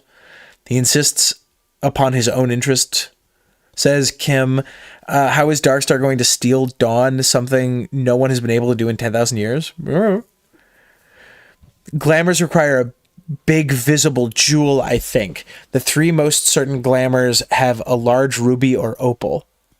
I understand what people think everyone is super recognizable. Most people are never going to have are going to never have seen most High Lords, never mind kings. It's not like there are pictures. Yeah. No, I haven't read the sample chapters. Yeah, no, I haven't read any of them. The only one that I've read is The Forsaken, which is like everyone's like bait into the theory community. But no, I haven't read any of them. And Mayo, I agree with you. This is something that I'm on about all the time. Like even in today's day and age where we have the kind of celebrity culture where I see celebrities every single day. I see the same sets of celebrities constantly. But if one of them showed up at my place of business, my response would not be, oh, look, it's Brad Pitt. My response would be, huh, that guy kind of looks like Brad Pitt. Right. And I would keep that inside of my brain. And I would not approach him about it. And in today's day and age, you have enough people who will approach them about it that that is not as much of an effective disguise because of social media, right? Where there are so many people who are so familiar with your face that they will just come up and talk to you about it. But in the medieval age, the number of people who have physically seen Jaime Lannister is in the thousands, right? It's not in the hundreds of thousands. It's in the thousands. So if Jaime Lannister wanted to dye his hair and take the black, he could just do it. He shaves his head, grows out his beard a little bit, and dyes his beard gray. He could take the black and no one would notice. In fact, I think that is one of the more reasonable and sensible directions for his story to go. So if Arthur Dayne, who is an incredibly notable, very visible person, if he puts down his magic sword, takes off his cloak, grows out his beard a little bit, shaves his head and puts on an eye patch, suddenly he's a new person, fully a new human being. Just like there's no one at the wall who will ever question it, right? He walks up and he finds the caravan going to the wall, right? He finds Yoren's caravan, goes up to Yoren, punches him in the face and says, I want you to take me to the wall. I'm on the run for murder. Take me with you. And Yoren says, all right, get in. And that's it. Just done. Yeah, right. And Mayo says that's with Jaime going to a lot of tournaments. Jaime's gone to a lot of tournaments.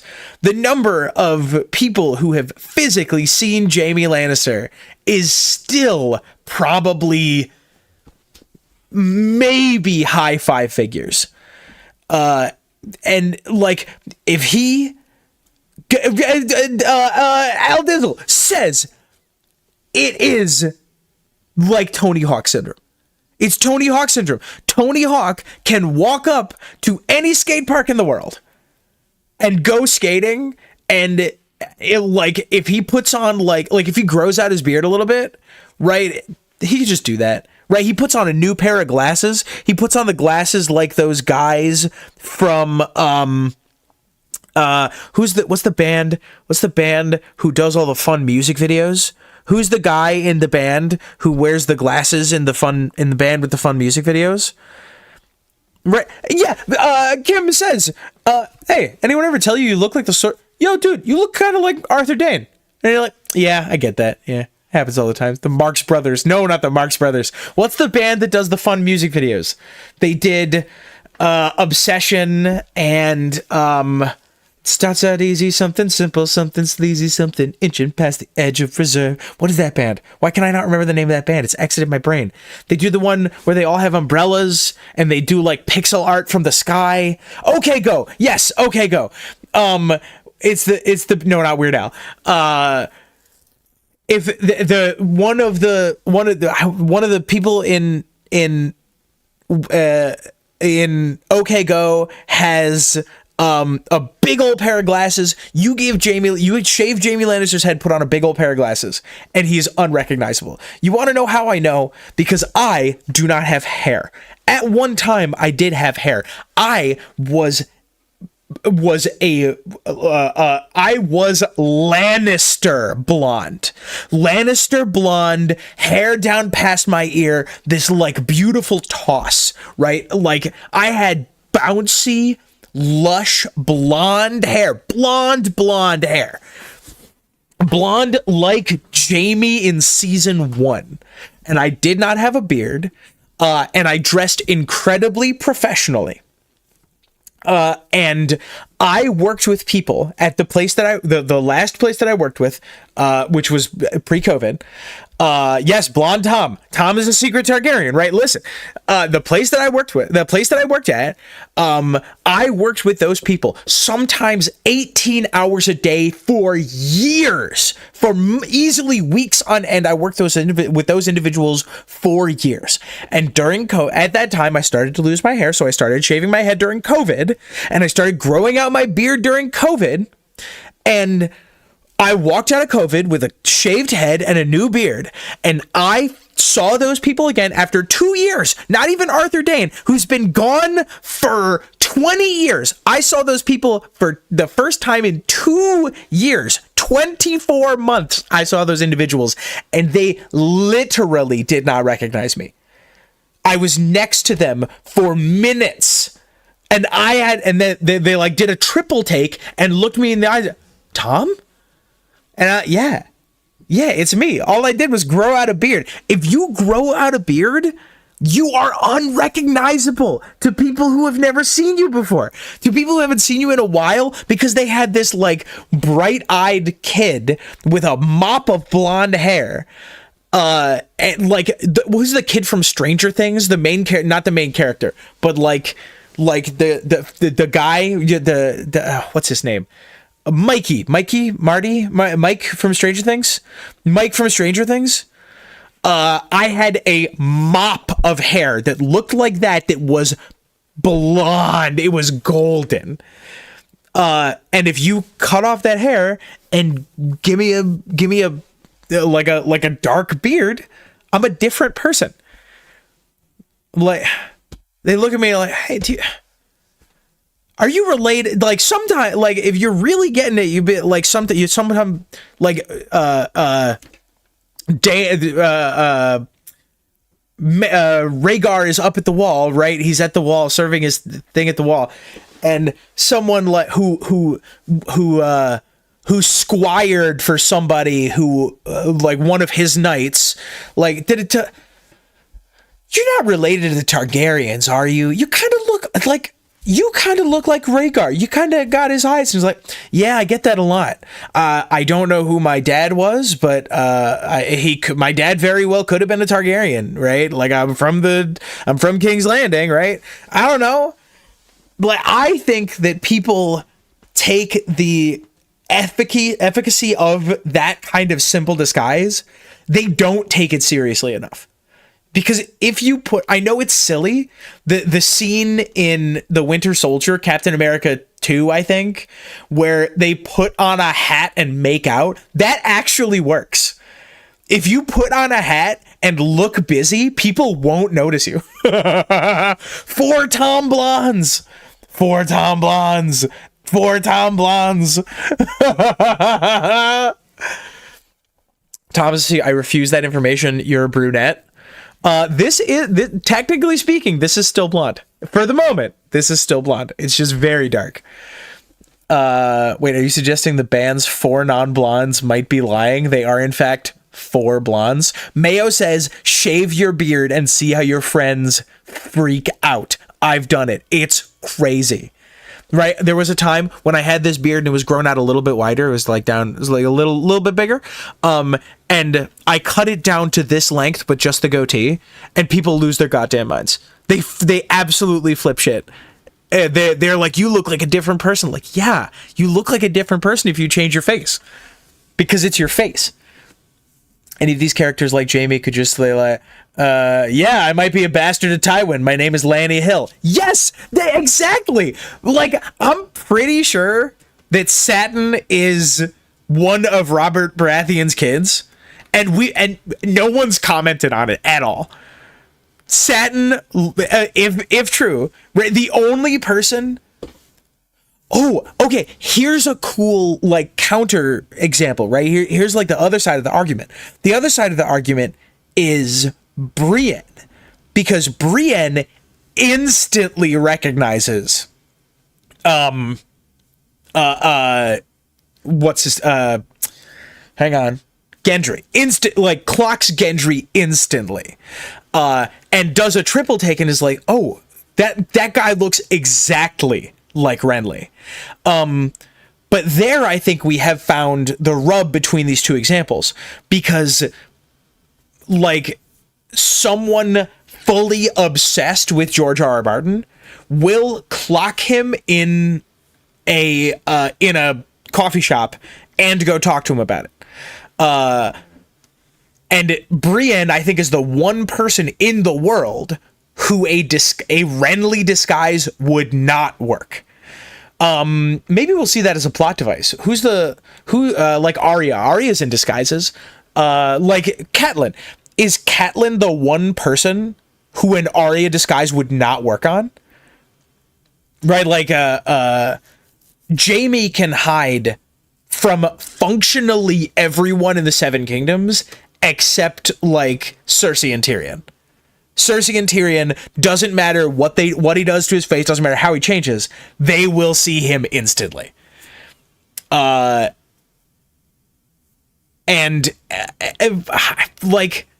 I think, like, Arthur, like, man, people have a problem. We've gotten off on a long tangent, because this is one of my favorite things to talk about in this franchise, is how little people respect secret identity theories, because in a medieval world you can just disappear, it's, as in Sansa's case.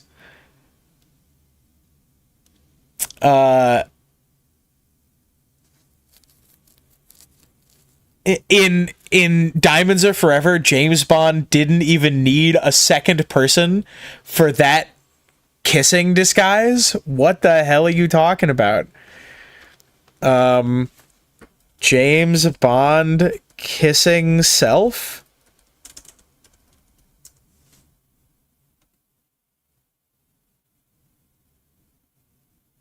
Kissing himself?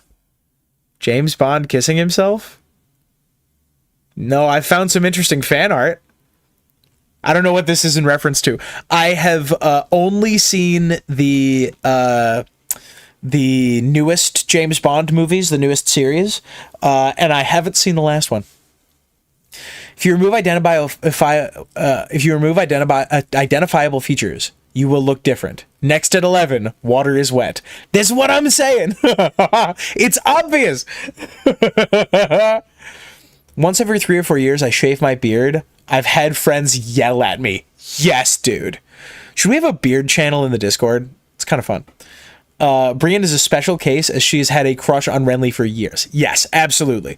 Brienne's relationship to Renly is somewhere between best friend, loyal bodyguard, and obsessed, right? It's somewhere, it's a very interesting mix between those three things. And I think it's one of the things that makes her such an interesting character. Like, if somehow Viserys, Daenerys' brother, if somehow he was still alive, I don't think he could disguise himself from Daenerys, but he could disguise himself from everybody else. right? Everybody else.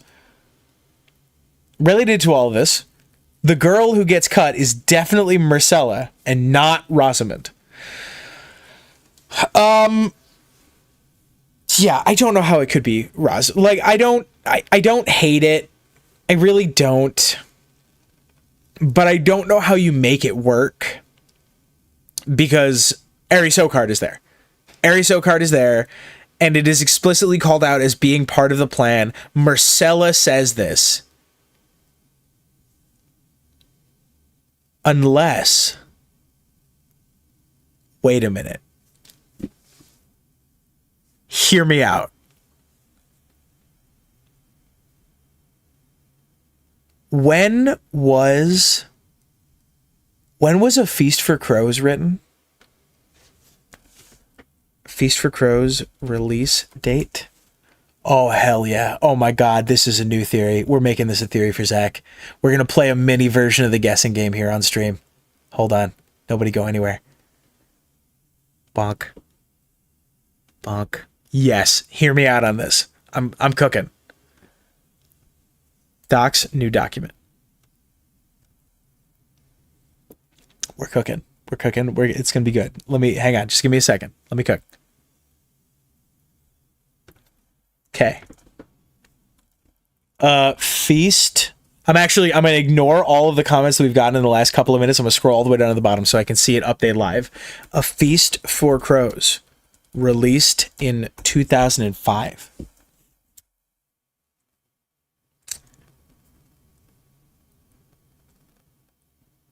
Yeah, dude. Yeah, hang on. Rosamund. Is it Rosamund? Lannister? Or is it Rosamund like Lana? Rosamund, A Song of Ice and Fire. Right, it is Rosamund Lannister.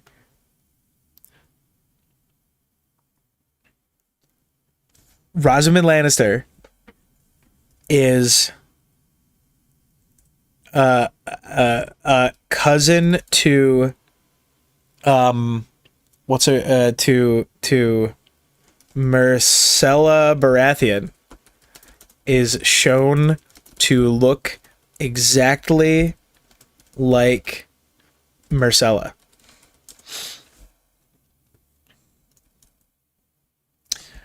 Rosamund travels to Dorne with Myrcella.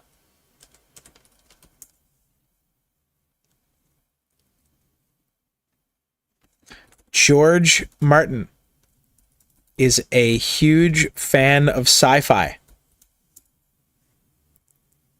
With me? Ding. I'll give a ding to Wesley.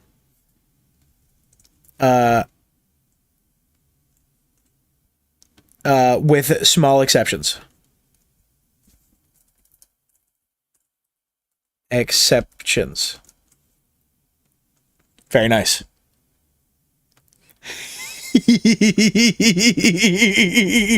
Hey, Bowen, expand on that.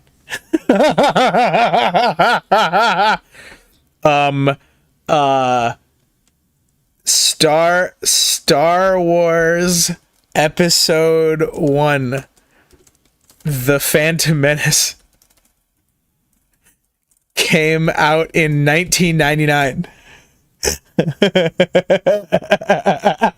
Dr. Boom has appeared in the chat just in time to see Star Wars Episode 1, The Phantom Menace.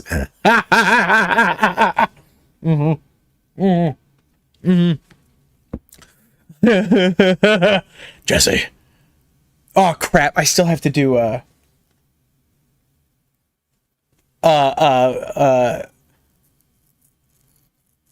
I still have to do Bernie Sanders today.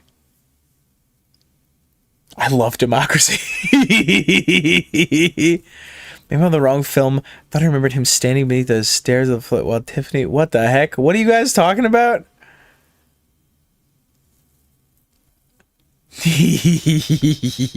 Yes.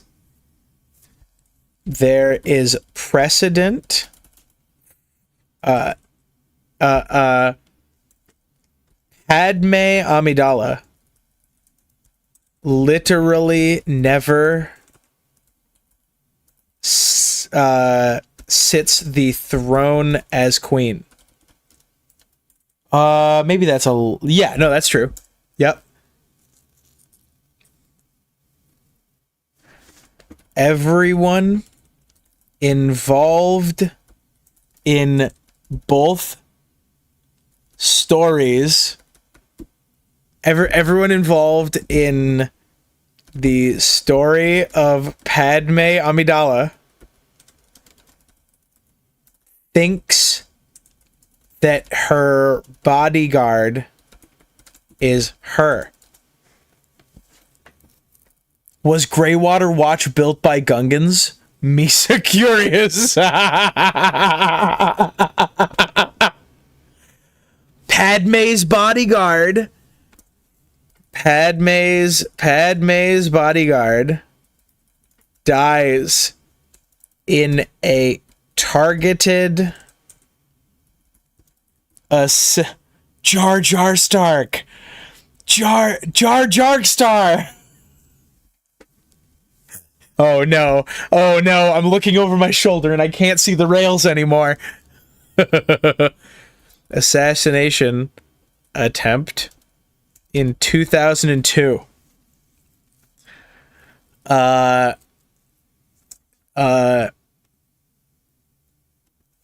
And was worked on between 2001, and 2005. Jar Jar R. Martin. Jar Jar R. Martin. What you're saying is that Darkstar is Jar Jar, which proves the existence for Sith Lord Jar Jar Binks. All right, but live with me in this for a minute. I was right from the beginning. Darkstar is Boba Fett. Yes, yeah. George Jar Jar Martin. No.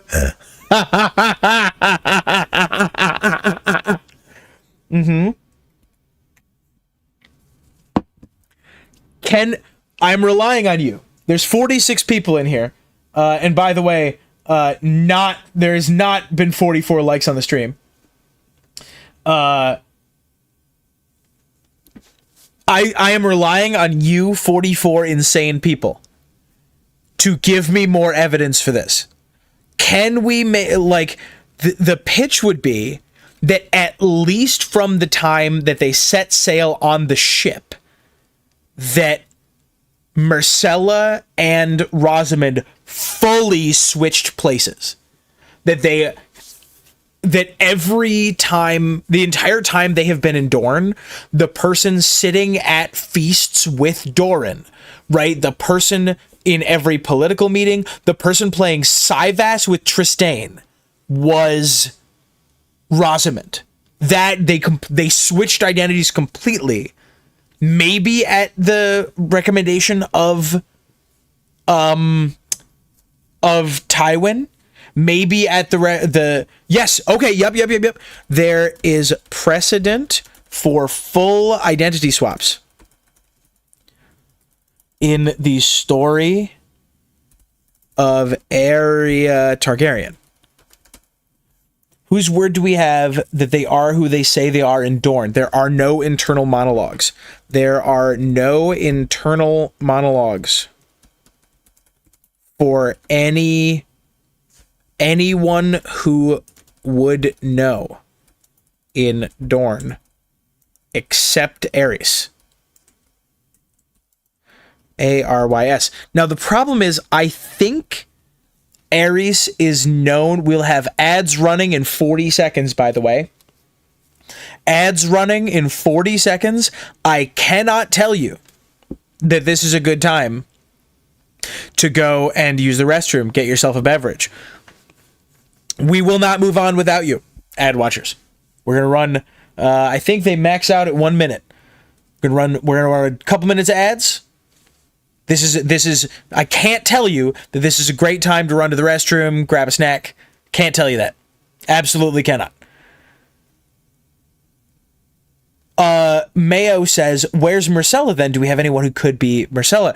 Hang on. Mayo, we're gonna end.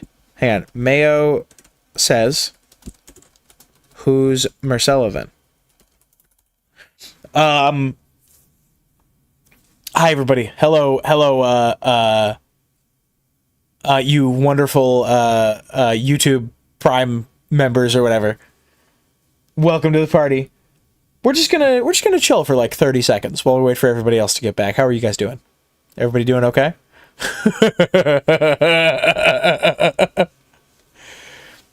Why don't we go back over here and say to the people who have YouTube Premium for the next like minute, which of these are we doing for the next video? For the next stream? What's going on down here? What are we doing for the next stream? Tyrion Targaryen. We could do a Tyrion Targaryen stream, I guess. Storm's End Sarnar. There was one mentioned earlier that I was like, we'll add that to the list for next time. What was that? Anyway. I believe everybody's back. Welcome back, everybody. Have we considered the audio press? Yep. Whose word do we have then? Mayo had said, "Where's Marcella then?" The pitch is Marcella is back in Sunspear, in bed with chickenpox. Yeah. And that they swapped. We are confident that we know that Aerys Oakheart is confident that Marcella is with them on the trip. I think.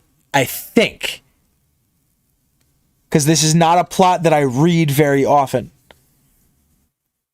Because not much happens. Marcella and Rosamund swapped on the boat ride to Dorne. Yeah, that I think is the pitch. That Rosamund and Marcella parent trapped. The morning of the riot at King's Landing when Marcella sails for Dorne. My gut says under the instruction of somebody, right? Under the instruction of Tyrion or the instruction of Cersei, says, all right, here's what you're going to do. Rosamund, you have been the major political, like you have been everywhere Marcella has been for years. You two are now switching places. So that means Marcella, every morning I need you to curl your hair and make it very clear that you are, or I need you to straighten your hair. Make it clear every morning that you are the other one. There's a theory that Tommen was switched before the Blackwater when Cersei was sending him away and Tyrion intercepted. Something like that? Yeah, absolutely. Have we seen Rosamund? No, Rosamund is pretending to be Marcella, sick in bed, back in Sunspear. Yes. Yeah, I think this is a great one. Your Monster, Bran Stark. Thank you for the subscription and the jump scare, Dietrich. Appreciate you. Did you subscribe just to chat?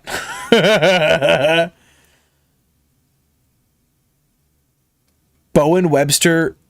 Oh, wait, I'm sorry. The Three-Eyed Crow is not Bloodraven? Oh my god. What if Bloodraven just doesn't have any idea what he looks like in dreams? Yeah, I know. We can't do this. Aerys chose to die. Aerys ratted chose to die to look honorable. Yeah, I do not respect Aerys much, to be honest. He got too horny for his own good. Could be like Arya and Rhaella and fight. Absolutely. Doesn't salt water make hair curl a bit? Ooh, I don't know. I love Cold Hands and know nothing about him. Yeah, we're doing this with Zach. Absolutely. Okay, I'm going to switch over here. Let's start. Oh, it does a lot, says Steve. Hell yeah. Let's go. Let's do it. Salt water makes hair curl.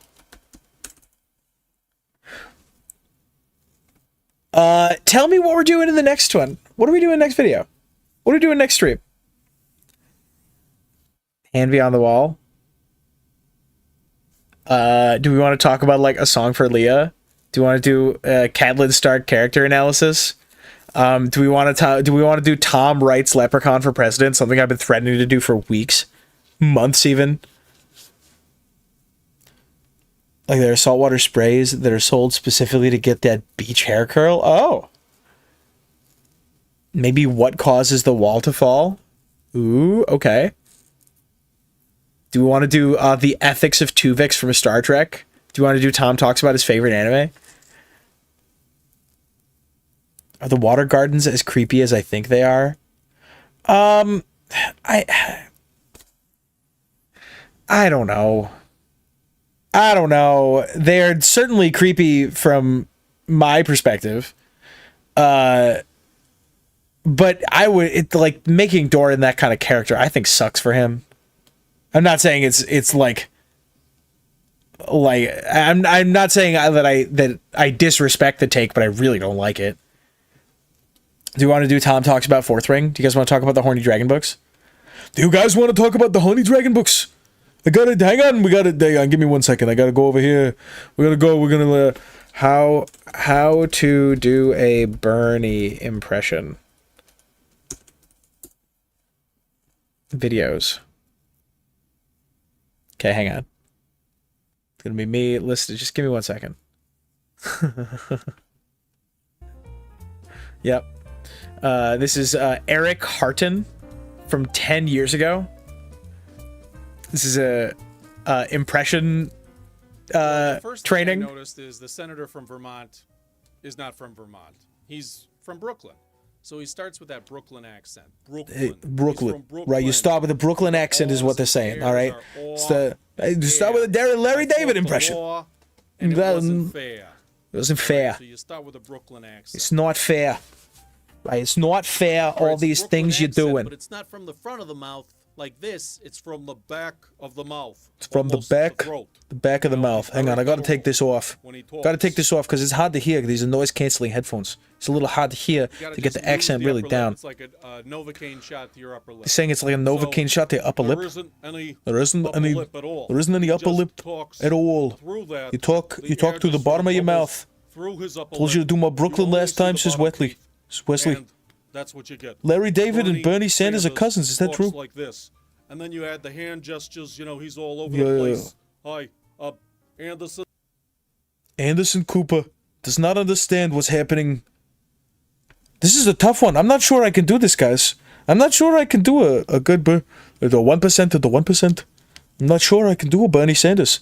I gotta you have to like widen your mouth a little bit and get a little bit of the Nixon wobble. It's all the way up here. It's all the way up here. What you don't understand, what people don't understand about Darkstar, is that he gotta raise your soft palate. How am I doing? This doesn't sound good to me. It sounds pretty bad, actually. literally everything we know about Darkstar, all right? Literally everything we know is that Darkstar, his real name is Gerald Dane. He's the Knight of High Hermitage, which means of House Dane. He is the ruler of House Hermitage. He's a landed knight like Roger the Reader, right? He's not a lord. He's just the landed knight of High Hermitage, and I might be wrong about Roger the Reader, and I'm going to see some corrections over there in just a moment. Darkstar was the part of the summary which tried to get the part of the party which tried to get Marcella out of Sunspear. Marcella's injury is set up to be a mystery, and everyone is confident that Darkstar is the one who attacks Marcella. We, the audience, did not see the attack, and we understand that this is likely a mystery. We understand that this is probably something that they're setting up for future problems, and we know that this is one of the things that we have to do. Okay.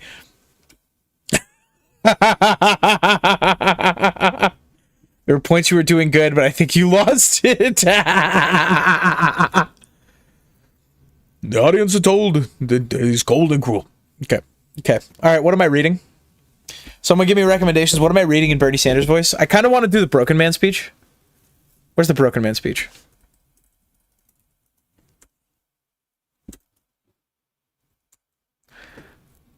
Let's see. Yeah, we're gonna do the entire Broken Man speech, okay? We're gonna do the entire Broken Man speech according to Bernie Sanders.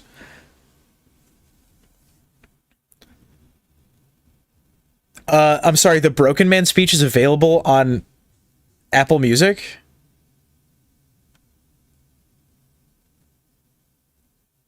Get out of here. I don't want to listen to it on Apple Music. I'm going to read it in Bernie Sanders.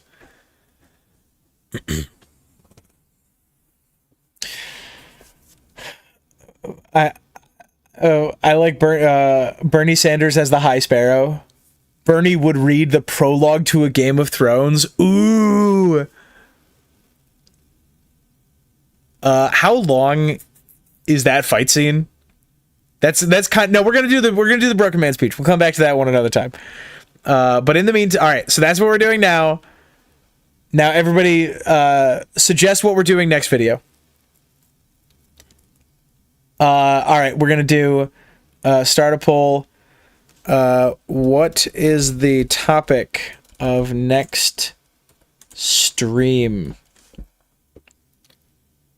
Oh, that's what I'm slipping into, Marty. We're slipping in the Doc Brown. Read the prologue to The Name of the Wind. What is the topic of the next stream? Is it how will the wall come down? Character analysis. Catelyn Stark. In 2 chapters, twice, George purposely writes a murder of ravens when it's a conspiracy of ravens and a murder of crow. What's going on there? Murder of ravens erupted. Murder of ravens took wing. That's a great thing to point out there. Okay, we're going to do character analysis, Catelyn Stark. What else is in here? Tom does want to talk about the Stormlight Archives. Hand Beyond the Wall, 7 weirdest places we already kind of did. Roundup of the Children of Aegon. Oh, yeah.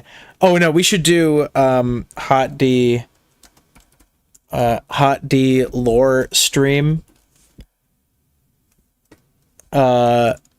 With impressions. Or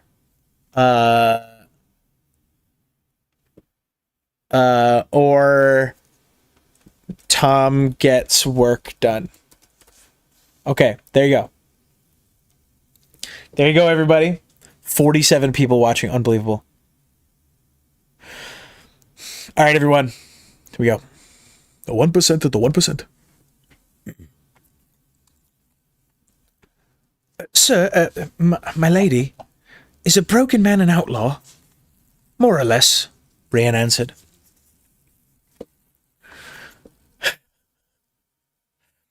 Okay, so here's what we're going to do. You guys are going to vote, and I'm going to do Bernie Sanders. So you guys get to voting, and I'm going to read Bernie Sanders, okay? Here we go.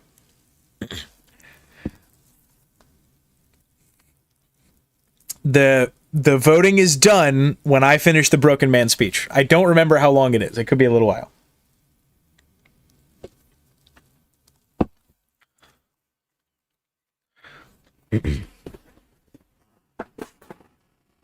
Well, there it goes.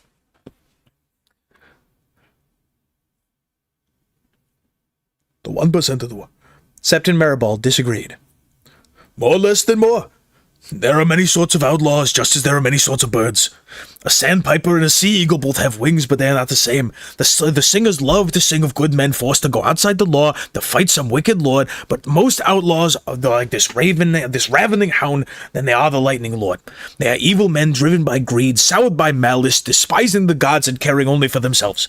Broken men are more deserving of our pity, but they may be just as dangerous.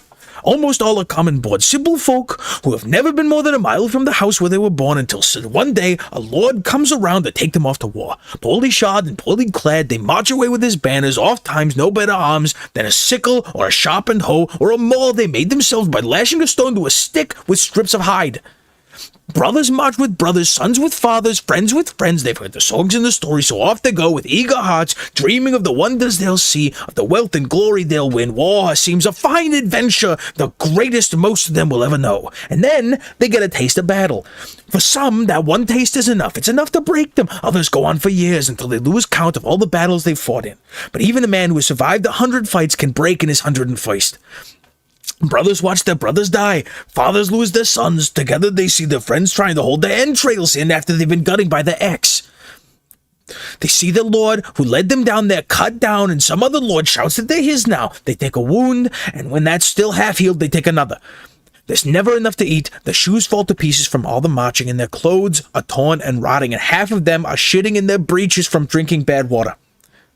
If they want new boots or a warmer cloak or maybe a rusted iron half helm, they need to take it off a corpse. And before long, they're stealing from the living too. From the small folk whose lands they're fighting in, men very like the men they used to be. They slaughter their sheep and steal their chickens, and from there, it's just a short step to carrying off their daughters too. And one day they look around and realize all their friends and kin are gone, and they are fighting beside strangers beneath a banner they hardly recognize. They don't know where they are or how to get back home, and the lord they're fighting for does not know their names. Yet here he comes, shouting for them to form up and make a line with their spears and scythes and sharpened hoes and to stand their ground. And the knights come down on them, faceless men clad all in steel, and the iron thunder of their charge seemed to fill the world. And then the man breaks. He turns and he runs, or crawls off afterward over corpses of the slain, or steals away in the black of night, and then he finds some place to hide. All thought of home is gone by then. And kings and lords and gods mean less to him than a haunch of spoiled meat that would let him live another day, or a skin of bad wine that might drown his fear for a few hours. The broken man lives day to day, from meal to meal, more beast than man. Lady Brienne is not wrong. In times like these, the traveler must beware of broken men, and fear them. But he should pity them too. When Maribold was finished, a profound silence fell upon their little band. Brienne could hear the rustling wind through a clump of pussy willows, and farther off the faint cry of a loon. She could hear Dog panting softly as he loped along beside the Septon and his donkey, tongue lolling from his mouth. The quiet stretched and stretched until finally she said, "How old were you when they marched you off to war?" "I'm no older than your boy. Too young for such, in truth, but my brothers were all going, and I would not be left behind. William said I could be his squire, though Will was no knight, only a potboy, armed with a kitchen knife he'd stolen from the inn. He died on the stepstones, and never struck a blow. It was fever did for him, and for my brother Robin. Owen died from a mace that split his head apart, and his friend John Parks was hanged for rape." "The War of the Ninepenny Kings?" asked Hyle Hunt. "So they called it, though I never saw a king, nor earned a penny. But it was a war, though. That it was."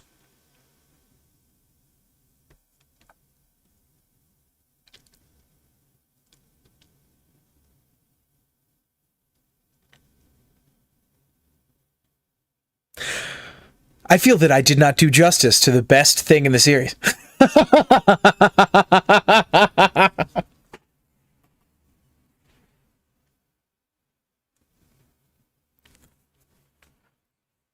There it is.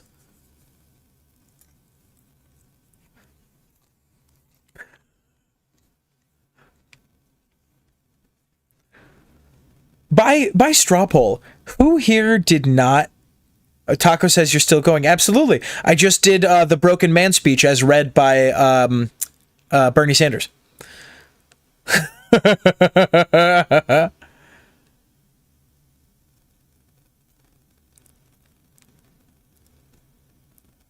I like Kirsty's position. No, he knows all the collective terminology for all animals. There's something in those paragraphs to decipher. That is the kind of position that really gets theories made. I forgot I wasn't listening to Bernie Sanders. Especially your first time doing a practice Bernie Sanders impression. See, I have ones that I'm good at. Oh, wow. You know, He turns, and he runs, he crawls off afterward over the corpses of the slain, or he steals away in the black of night. He finds some place to hide. You know, all thought of home is gone by then. And kings and lords and gods, they mean less to him than a haunch of spoiled meat that will let him live another day. Or a skin of bad wine to drown his fears for a few hours. The broken man lives from day to day, from meal to meal, more beast than man. And Lady Brienne is not wrong. In times like these, the traveler must beware of broken men and fear them. But he should pity them as well. Wow.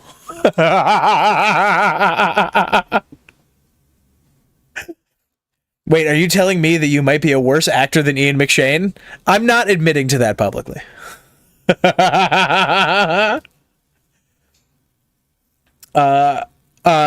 Taco, I would love to have you on the stream, but I am not at this moment prepared to make a layout where I can have multiple people on the stream. Hang on, do we want Taco? Okay, well, all right, well, next time we are doing character analysis, we're getting, I can do a me and Gilbert Gottfried. There's a big surprise. They're gonna have a heart attack and die from not surprise. Okay, hang on, let me start another poll. Should we bring in Taco? Yes. Yes. No. Bernie Sanders. Start. There you go, Taco. Let's see how that goes.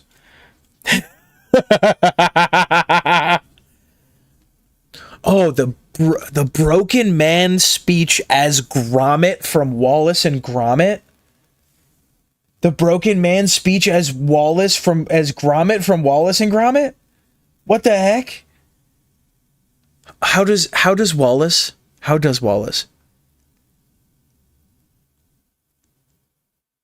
Give it more welly, lad. You gotta give it more welly, lad. It's sort of in the back of the throat.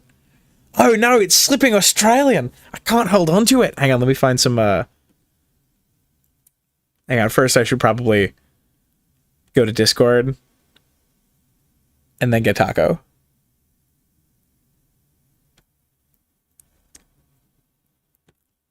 All right, Taco. I'm in the thing. If you want to come in the thing, fine, whatever.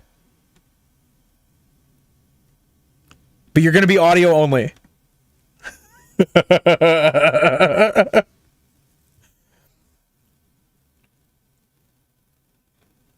Septon Maribald. Just need 5 votes for how the wall will come down. So in the Queenmaker, it's mentioned Tyrion specifically helped pick Rosamund, and they mentioned curling her hair, so it's something they have been doing. Ooh. No, as Gromit. Wait. Hello? Oh, wait a minute. Hang on, who do we have? Taco. Taco, welcome to the party. It has been a very fun stream so far. I may, in the future, make it so that I can have multiple people on stream at the same time, and I am not doing that today. I feel like a radio caller, like, if you can't see me, like I feel like I'm calling in to a televangelist. Okay, hang on. We are going now to line number 4. We have something to talk about. I understand you have some thoughts on our opinions on Darkstar. Go ahead, the floor is yours. Yeah, this is something to talk about. I think that Darkstar's overrated.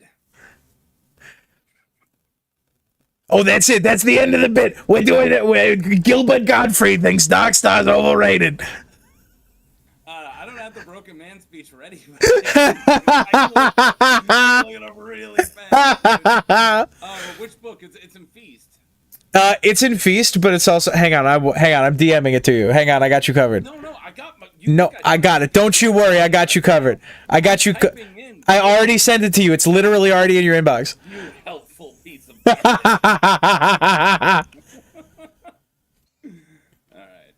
All I want you to know that the poll, should we bring Taco in, ended yes 61, no 11, Bernie Sanders 28. I did vote Bernie. I mean, I made a promise to myself that if he's ever on the ticket, then no matter what, I vote Bernie. Oh, Kirsty says, Tom, give us that Aussie accent again, and I'm gonna say no. Next stream, you know what? Should I set up a goal? I'm gonna do it. These cowards hit it so fast last time, and we're gonna be live for at least another half an hour. Oh my god. Tom does more accents next stream. There we go. Boom. Timer 1 hour, and when that goal expires, we'll do it. There you go, Kirsty. That's the only way you're getting an Australian accent. It's the only way you're getting an Australian accent out of me again. Oh, Taco's volume is a little low, is what I'm being told. Hang on, Taco. What are they selling? Let go of my arm. Taco, say some more words. Say some more Jesus. words. You're too loud now, Taco. Continue speaking. All right, this is me talking at my normal volume, which I maintain is way too loud, but it is my normal volume. What are they selling? They're selling tacos. Oh, One man.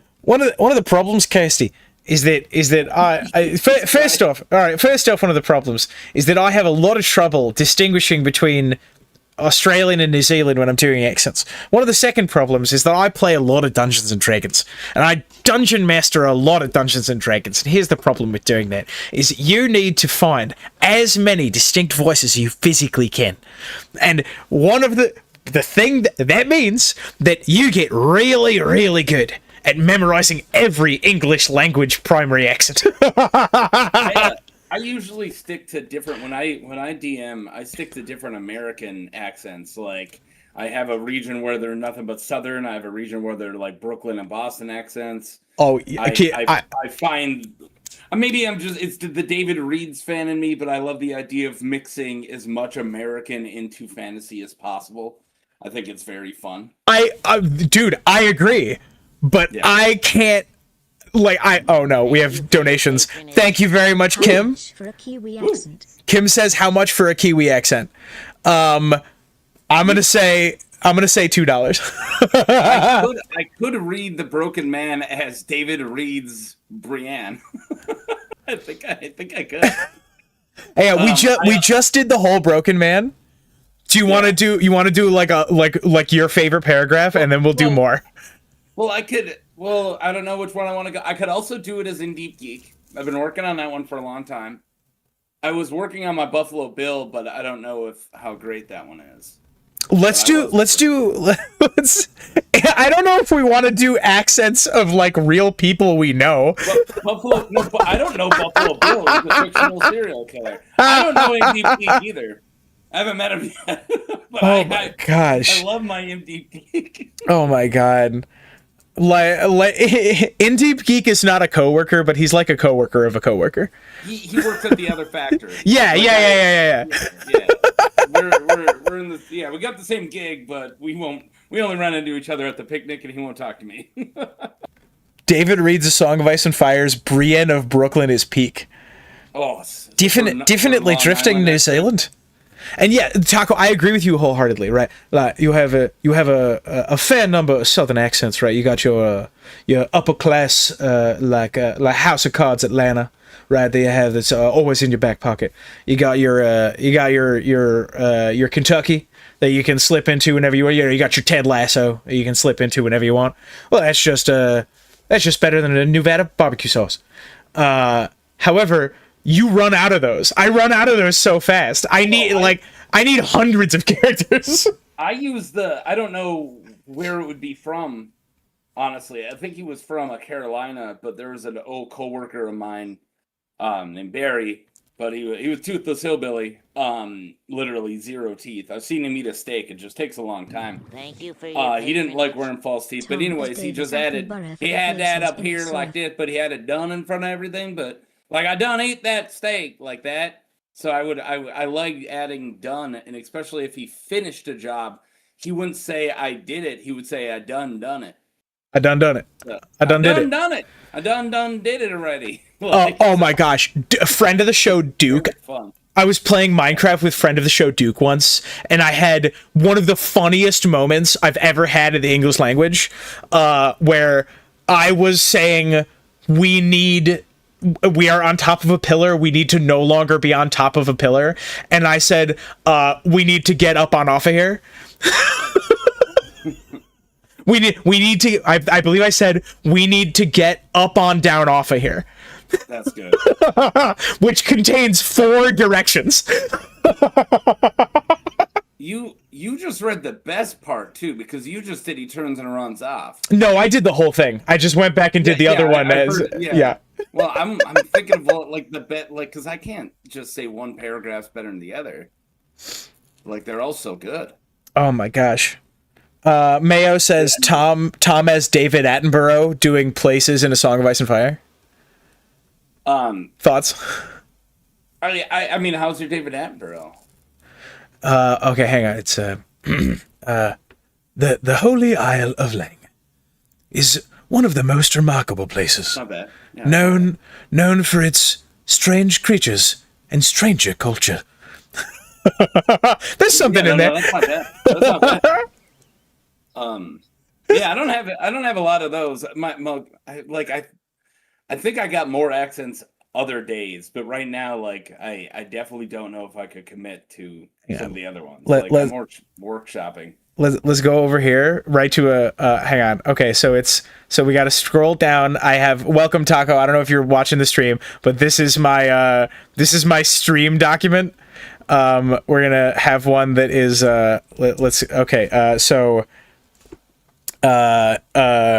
stream rewards.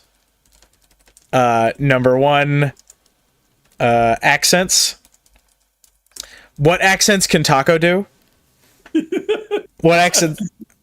I love yeah, like welcome. This is like a date with a celebrity kind of thing. Like if we get, let's do a donation incentive, but for Taco to do accents. I love the Taco comes in. This is Darkstar's Gilbert Godfrey refuses to elaborate. Yes, sir. Yep. Oh, Tom reads the Gettysburg Address as Sean Bean. I'm trying to think. I don't want to disappoint here. I think I could do a Polly Walnuts from Sopranos. The heck is? Oh yeah. Okay. Polly Gutierrez. Not Gutierrez. Gualtieri. There you go. I don't know. I also don't want to say I could do one because this is like it's like a whole paragraph. You have to speak in it. You have to stay in it. You gotta speak in it. Yeah, Gilbert's definitely my favorite. I could also just do it with different performances of mine. Like I could do a Just Woke Up, Sure. Or maybe I just stepped on a nail, right? You could give me a scenario. Just woke up, David Attenborough. I'm very would say I'm very upset, but I'm trying to hold it in. Like I'm at dinner with my wife's family, and she just like snapped at me that she cheated on me or something. What the hell? I don't know. I'm just coming up with like a good okay, like you're hiding in frustration. Oh, my wife's an amazing lady. She has not cheated on me, but I'm just trying to think of like a fun scenario. Hear me out on this one. Taco reads what's the mystery series with James Bond in it? Like Knives Out. Knives Out. What's his name? Oh, I thought you were going like 15 years ago. I can't remember what his name. The Golden Onion guy. Yeah, Glass Onion guy. What's his name? What's the name of that? First off? Who's that actor? Man, I'm way smarter than this. My brain's broken today. Daniel Craig. Daniel Radcliffe. Didn't even look up Daniel Redmayne. Yeah. Eddie Craig. Benoit Blanc. That is one I know I can do. Okay. Oh, I do a mean, oh my God. Who's the dude who solves mysteries in the trench coat in the 60s and he always has a cigar? I don't know. I don't know why. Columbo, yeah, that's it. I could do a good Peter Falk. Yeah, okay, all right. Taco, would you like to rehear it? It's been a long time since I heard of Peter Falk. CSI KFC, says Rougarou. Taco, there's 42 people watching right now. How is that possible? It's insane. What the hell is happening? If I have to put up with you for 20 minutes and I get at least one sub out of it, it's worth it. Screw you. Oh, Taco, are you a Star Trek person? No, I'm a Star Wars person. Oh, damn. And I'm okay. a human person. Tom Hardy Bane voice. Oh yeah, this is one of the it's one of the most common white guy voices. Oh wait, I can do. Where's the? I got rid of the speech. Wow, they see who led them there, cut them down. And some other lord shouts, "That there is now." I can't read and do it at the same time. Your arsenal greatly accepted. We peed in it. I'm doing Bane Cat. Like, I'm not doing Bane. I'm doing the YouTube Bane Cat. I think I could do Jigsaw. Oh, that's a good one. Yeah. Hang on. Let's see. Let's work on it. Jamie. You spent one new boots. I went right to Batman. You've spent your whole life chasing your sister. That's good. Now what? Now you have to decide who to save. You synergize.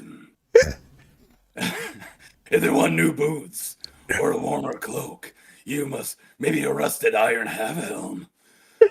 I'm going right into yeah. Batman. It's hard. When you go gruff, you go Batman and never go back. You know what I'm saying? My family discusses this quite a bit. Like accent spectra. Yeah.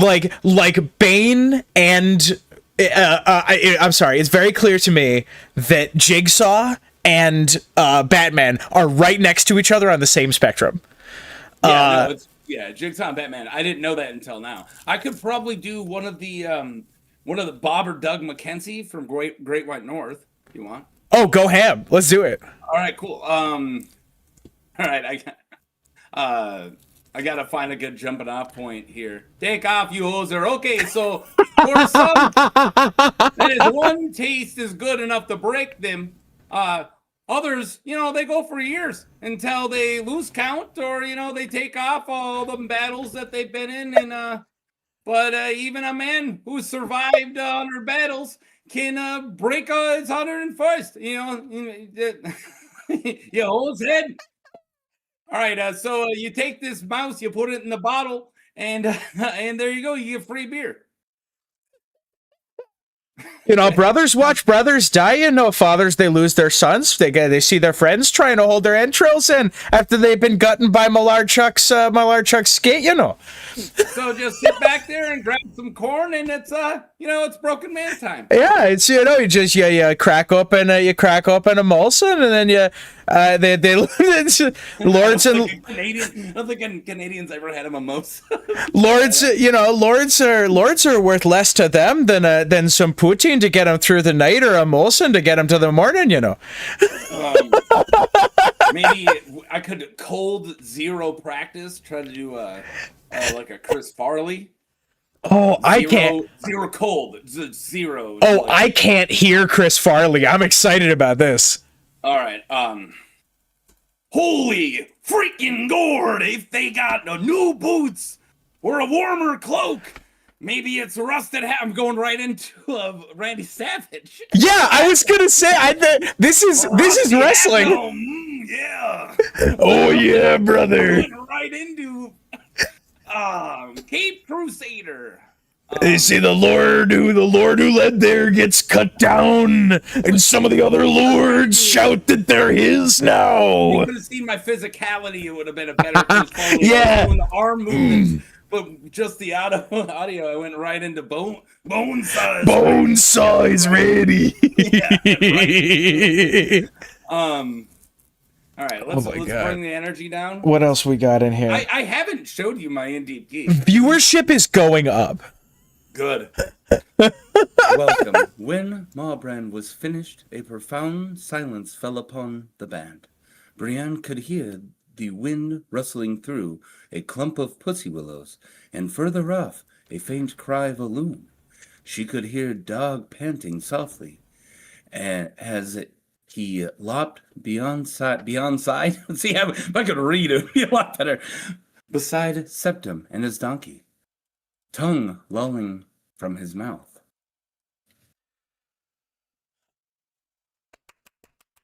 Clap, Hello, clap, you still clap, clap, there? clap, clap, Oh clap. my Yeah, God. yeah, the You clapping. booted me. I have to say the word clap or it won't come through on Discord. No, I thought you booted me.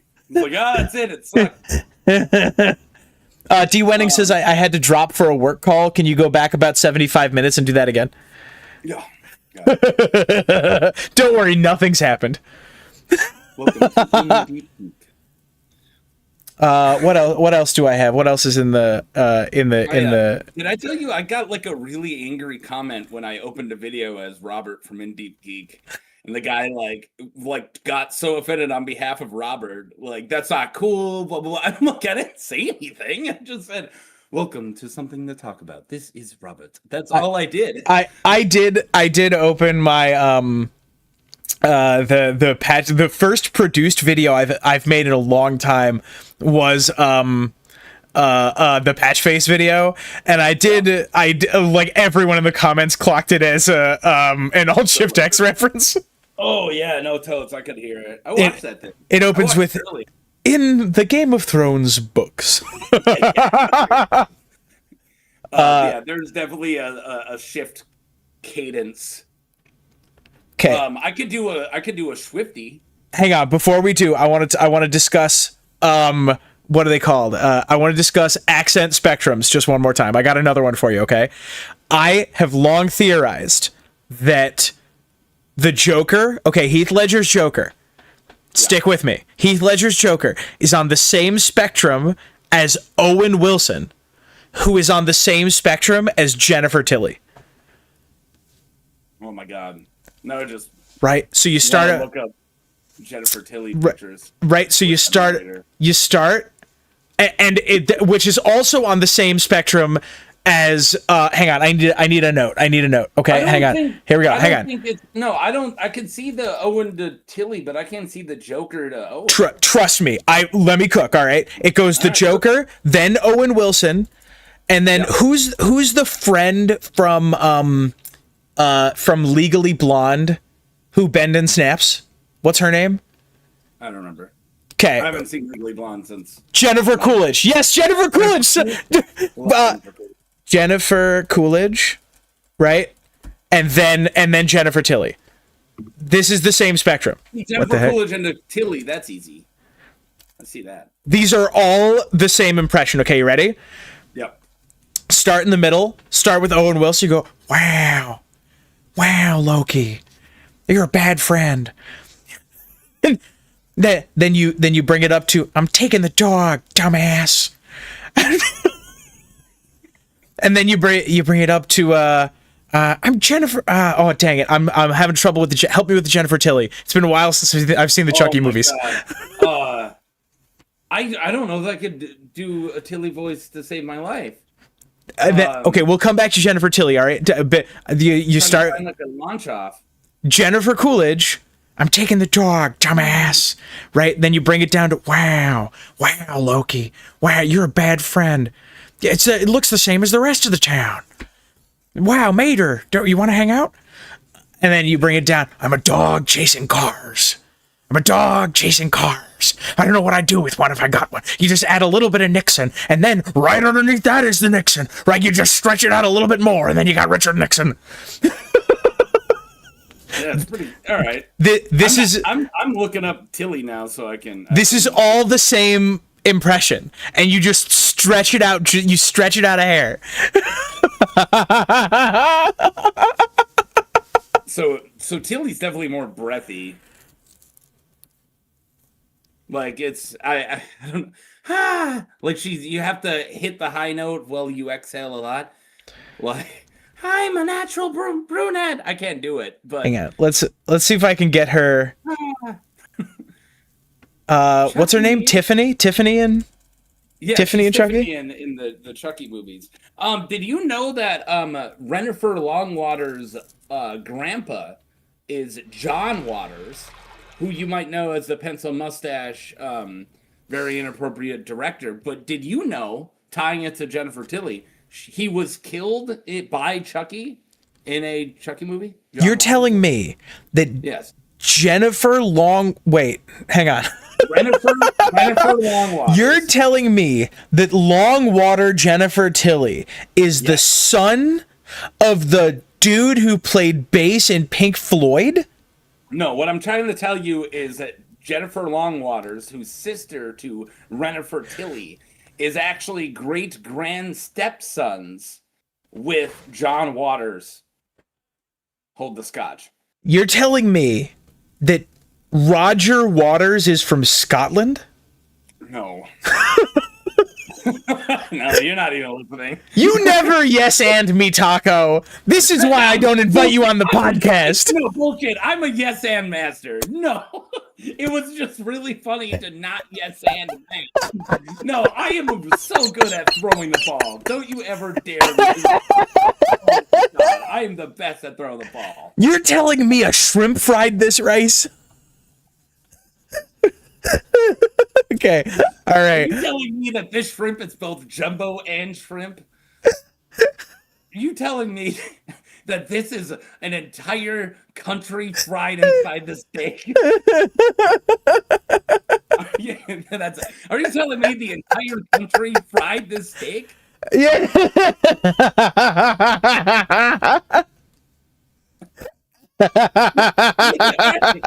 I yes ended it.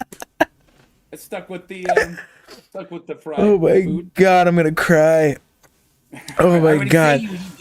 What did we pick? Really did. What did we pick for the last one? Who won the last stream? Who won the last poll? I don't know. I don't know either. Somebody tell me who won the poll. Was it character analysis Catelyn Stark?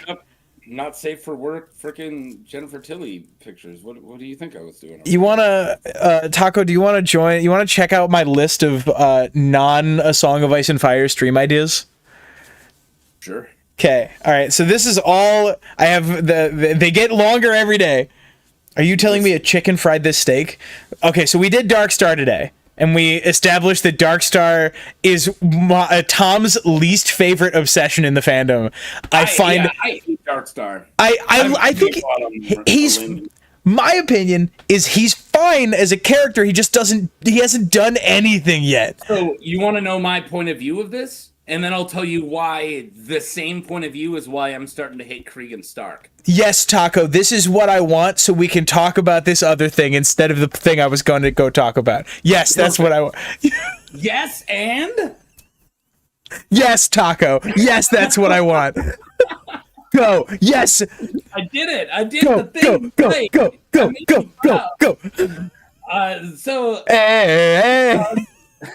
Darkstar was in my A Song of Ice and Fire tournament this year. The Mega Awesome tournament it's in round 3. It's getting really good. Jaime Lannister versus Daemon Blackfire today, by the way. Huge one. But anyways, Darkstar did really good, and I think that's garbage. We don't actually see any of his fights. As a combatant, the fact that he is respected at all bothers me because we never seen him fight. He just failed at killing a girl. That's all he did.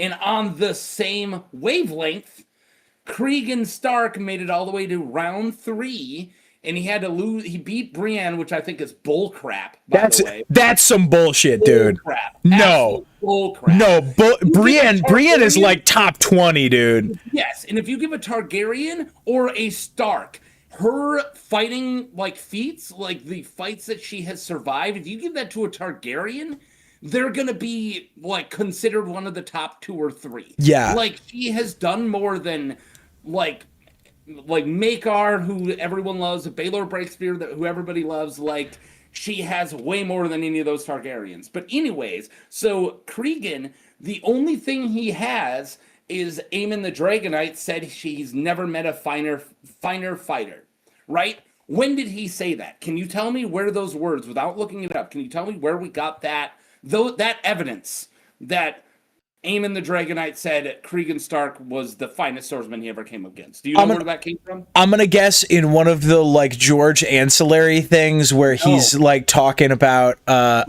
he's less credible. I was gonna go do a bit, but no, you continue. You go right ahead. Sorry, I'm just appalled. It's just Bran telling Osha that. Oh no, Bran is an untrustworthy storyteller, categorically. That's it. So we got Cregan going up against like the top notch of barely losing to Maegor the Cruel because 200 years later, Bran Stark's just like, oh yeah, Aemon said he was good. Like that's all it takes. Because if that helps, like my great grandpa was, he could beat Mike Tyson. Right? Like, is that all I get to say? Like, I think it's bullcrap. I agree. That's all. That was my rant. All right. Really so grinds my gears. I have thoughts on Darkstar. I have many thoughts on Darkstar. We actually filled up, I don't know if you can see this on stream. We filled up 4 pages of notes on Darkstar. Because the fandom loves him and he hasn't done a goddamn thing. Yeah. Consider Bowen says Cregan was handsome, and that's what he meant by finest. Yeah, that's it. Right? Yeah. He has the sickest drip in the Seven Kingdoms, is what we're hearing. No, he actually Aemon meant that he was sharp. He was a fine edge. Yes. Yeah. Yes. He was clean shaven. That's yes. What he shaved that day. Yes. And he goes, "What the finest looking swordsman." Yeah, he meant as sandpaper, he was relatively smooth. Yeah, that's what he meant. That those slides that are metal that are still relics from the 60s that retain all the heat and you go down them and you burn your butt. That's what Cregan was dressed as. Yeah. Yes. Consider that on your wavelength. I feel like I'm I'm with you. Is this what you wanted? Yes, this is in fact what I want to do with my time 100% of the time. I don't want to go to work. I read the book right now. I just want to write. I don't on my non A Song of Ice and Fire streams. I have Tom streams editing his book, and I don't want to. I would rather sit here memeing around. That's good. Have I pitched to you Leprechaun for president? Which Leprechaun? Like Warwick Davis Leprechaun? No. Oh, I'm so sorry. This means I have not. You may know that I am a huge fan of the Leprechaun movies. I should have brought water for this. Do you want to run and get water? This story is going to take a minute. No, but I think I'm going to leave after this because I did tell myself I was going to finish writing my Montford Valerian video, and at this rate, I fucking won't. I understand that. Do you want to write it on stream? We can do it right now. If you won't let me. What do you mean? You won't let me do it? You won't let me stream my stuff. I'll figure it out. I'm calling in like Loveline from a frickin' payphone in on 46th Street at 3 a.m. asking Adam Carolla from 1994 sex advice. Okay. That's what I'm doing right now. So here's the pitch, all right? How far was I? Here, 2 miles. Okay. From Carolla. Here's the pitch. Every Leprechaun movie, with the exception of the one in space, is about like gambling and wish fulfillment in some way, and they're each like an interesting creative take on that. Have you seen them all? Yeah. Getting lucky with a music career versus getting lucky at the casino versus like being general scam artists. Yeah. It's about luck. Yeah, and I think that these are all interesting takes on luck and chance deities that I really like. Right, everyone in the Leprechaun franchise is a grifter or hangs out with grifters in some way, which I think is super neat. What's the logical Leprechaun 7, Taco? You're saying running for president? Leprechaun for president. Right? I don't know. Right. So here's my opening scene. Okay. Here's my opening scene. Just stick with me. Okay. All right, I'm with you. Two staffers are watching a political debate, right, with their candidate, right? And one of them like they're in like an old mansion or something. One of them like is playing with a coin that he found in the closet, and they say one of the classic phrases, "Ugh, I wish we had a better choice than these two." And then on stage, live, Leprechaun walks out as the Green Party candidate. And the rest of the movie is us following the political campaign of Leprechaun for president. Well, you got the prologue would have to be one of these guys coming across his gold or him, like frozen as a statue. Like you have to do a Leprechaun opening, right? What? Or they wished upon a well and he crawled out of a well. Like we need to have him be summoned before you can't just wish. Because I could just say I wish this. You know, they have to be wishing on his gold. Well, yeah, in whatever, like, let's say it's in an ancient New England mansion, right? Can we bring back Jennifer Aniston? Absolutely. As long as if you get Jennifer Aniston, I'll get Warwick Davis. Wait, he can play him. Yeah. Yes, but we can bring him back. He's like 55. Let's bring him back. He's not 55. There's no way. He is. Warwick Davis is like 55. I swear to God. No, he's got to be older than that. Warwick Davis age. I can talk like I'm typing too. Boom. Boom. The fuck did I say? Warwick Davis was born in 1970. It says here is 56. You're right. I'm sorry. I was pitching this in December. you dumb piece of garbage. I was pitching this in December, Taco. February 3rd. You know nothing about the world. Shit. He's a Texas Frightmare this weekend. Why don't we bring Hornswoggle back? Let's do it. We should, yeah, but not in that horrible makeup they made him wear in the crappy one. We'll make him do it. Like he'll be American Irish. He's like the drunken Boston cousin. Yes, yep. Like a Massachusetts senatorial run. Yeah, absolutely. Yeah, dude. Yeah, I actually have an outline for this movie. I'm not kidding. Can we make his fake candidate name a what word am I looking for? It's a very basic literary word. Anagram, but everyone can figure out it's a Kennedy, but once they start reading into it, it's actually Ted Kennedy. So an anagram is Ted Kennedy. Oh my God. I think that would be great. Yeah. Absolutely. Wesley says he was 11 for Return of the Jedi, and viewership is still strong, despite the fact that we're talking about unrelated franchises. Great senator, but a bad date. Am I right? All right, moving on. Let's just leave that joke behind. Use the cloning machine to make the mini Housens. Mayo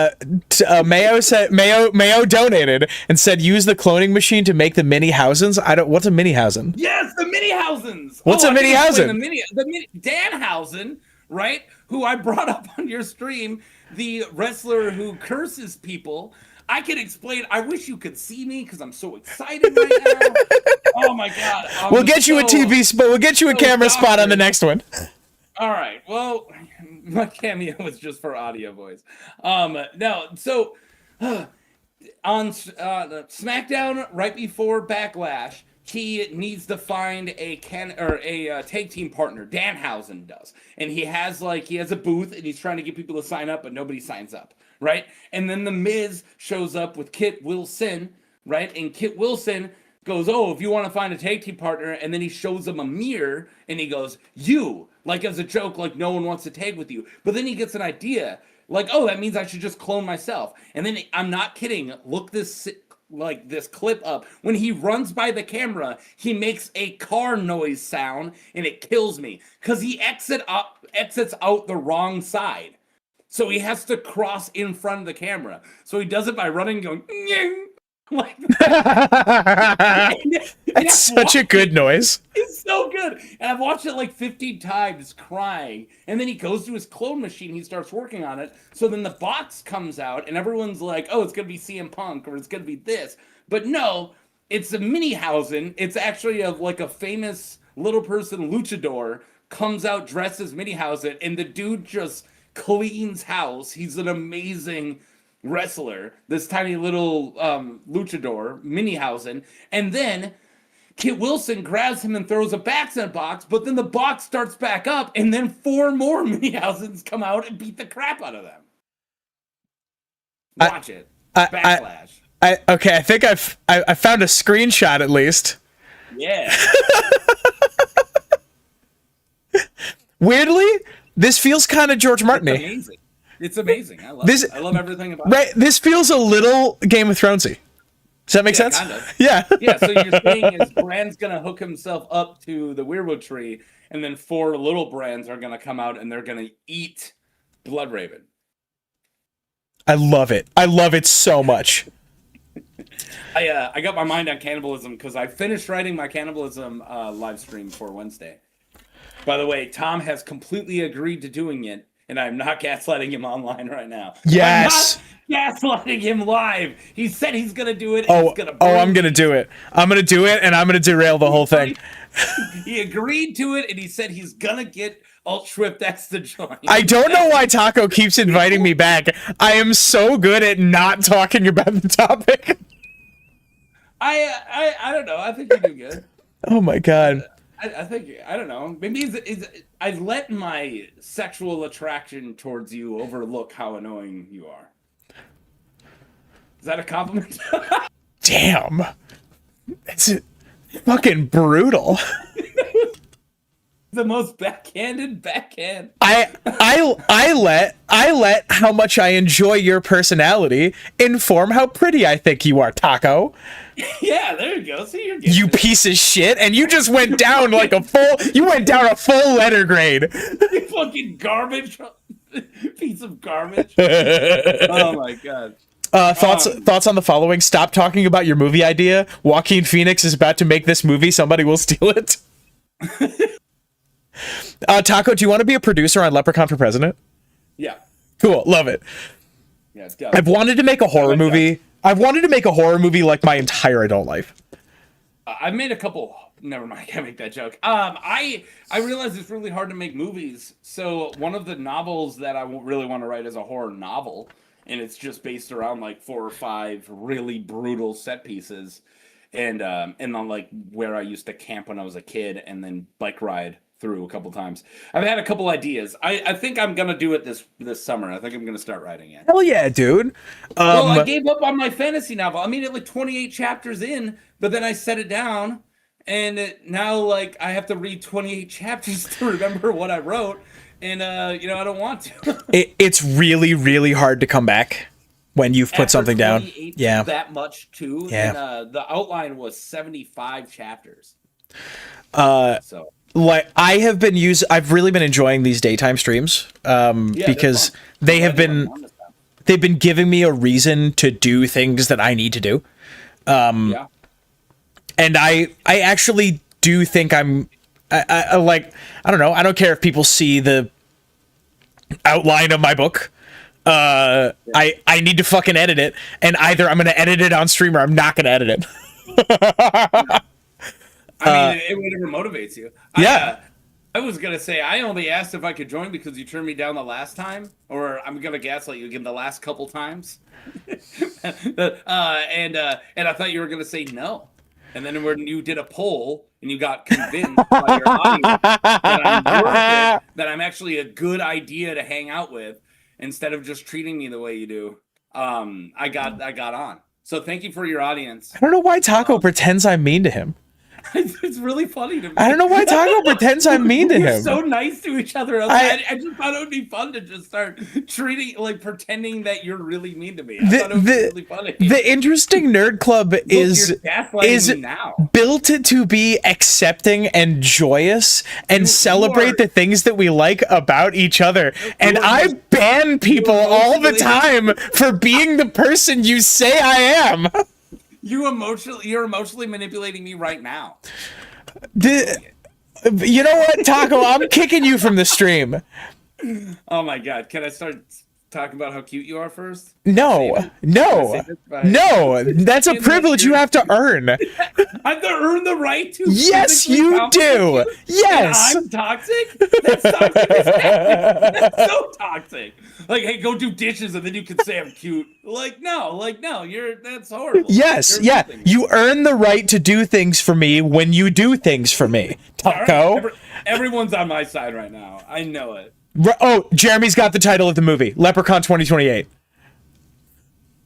Thoughts? Yeah, but you need a subtitle.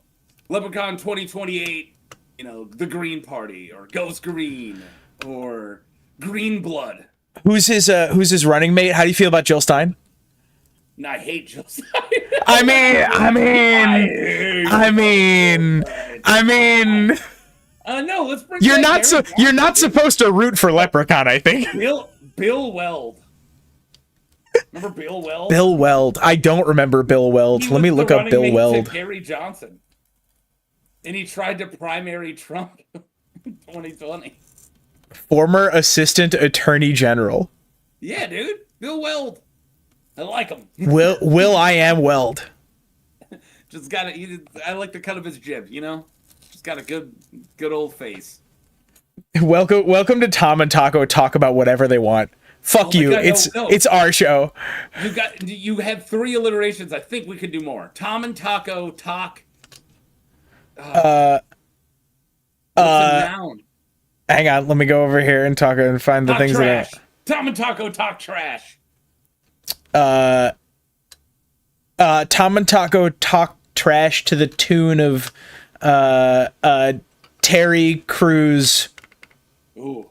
Making my way downtown. Walking fast, faces passing him home out. We're doing it. We're doing it right now. You think if Zach retired, I would be in the running to replace him? Oh, what an interesting question. I mean it. Would I be in the top 3? I don't think I'd get it, but I think that I would, when you wrote out 4 candidates, I think I'm in there. I think I could probably tell you who the other 3 are. But availability is a big I would take the interview. I'm pretty available, but availability is the problem.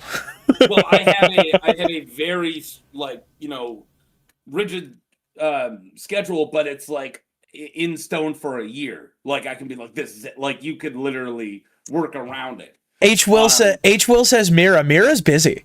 Yeah, Mira's gonna beat me. The only thing I got over Mira is she's extremely busy. Mira's incredibly busy. But I think you would definitely book Mira over me. I know that. So I'm glad she's busy. Mira, Michael, and Moonman. Sorry, Taco, your name doesn't start with an M, says Wesley. Well, my real name does. Oh my God, Taco. My real name's Mark. Taco doxes live. People Speaking know it. of Zach, he's still Kirsten says hi, Mark, whenever I drop it, or she used to. Oh, hi, Mark. Yeah, I used to complain about hi, Mark, and then my friend Scott goes, "Don't start." I'm like, "What's wrong with Scott?"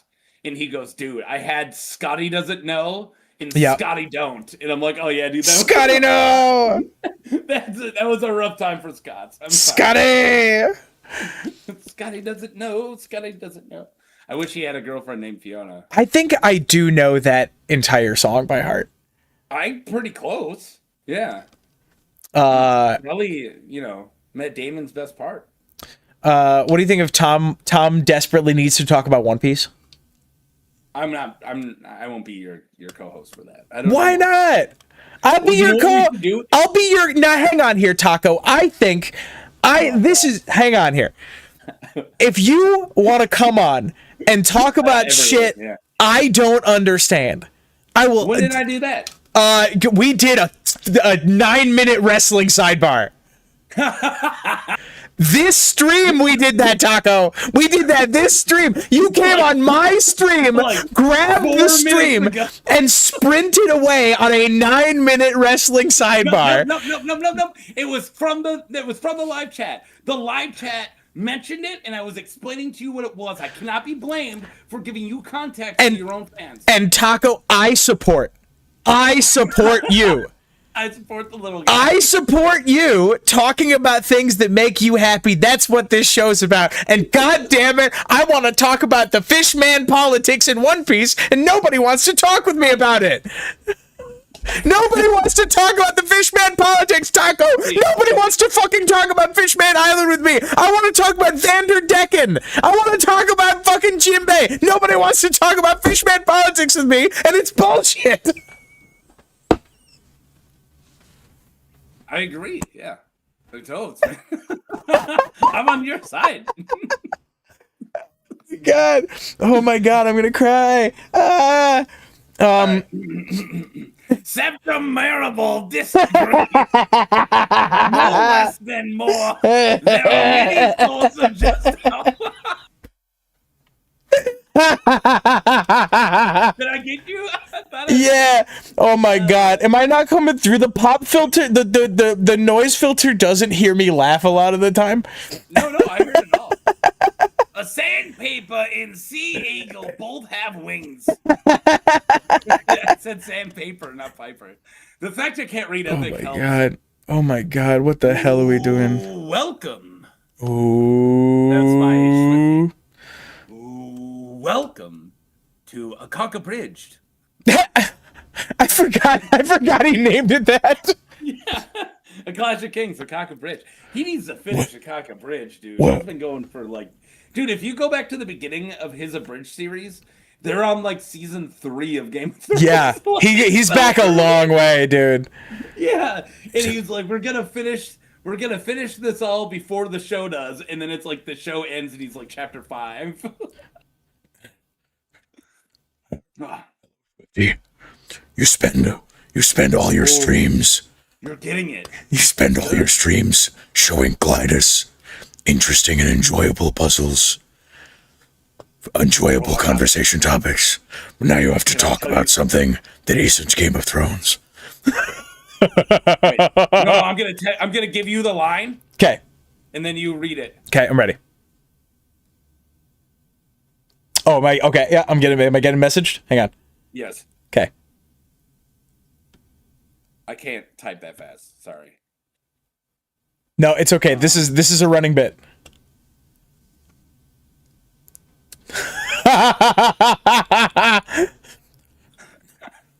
Work with that. Run with that. Glidus, you spend all your time watching observing how George Martin describes neeps and capons and fiery Dornish peppers. But today, you're the food description. I'm almost. I got one more. Oh, man, it's so much funny if killing if is distasteful. Killing is distasteful. It's distasteful. Killing is distasteful. There's 41 people here, Taco. Why are there people watching this? Get a life. Why? Rachel. No one's supposed to see this. Where is she? Oh my god. Just as a reminder, if you want to see me do an entire stream in an accent of your choice, that goal ends in 12 minutes, and we need 6 more donations.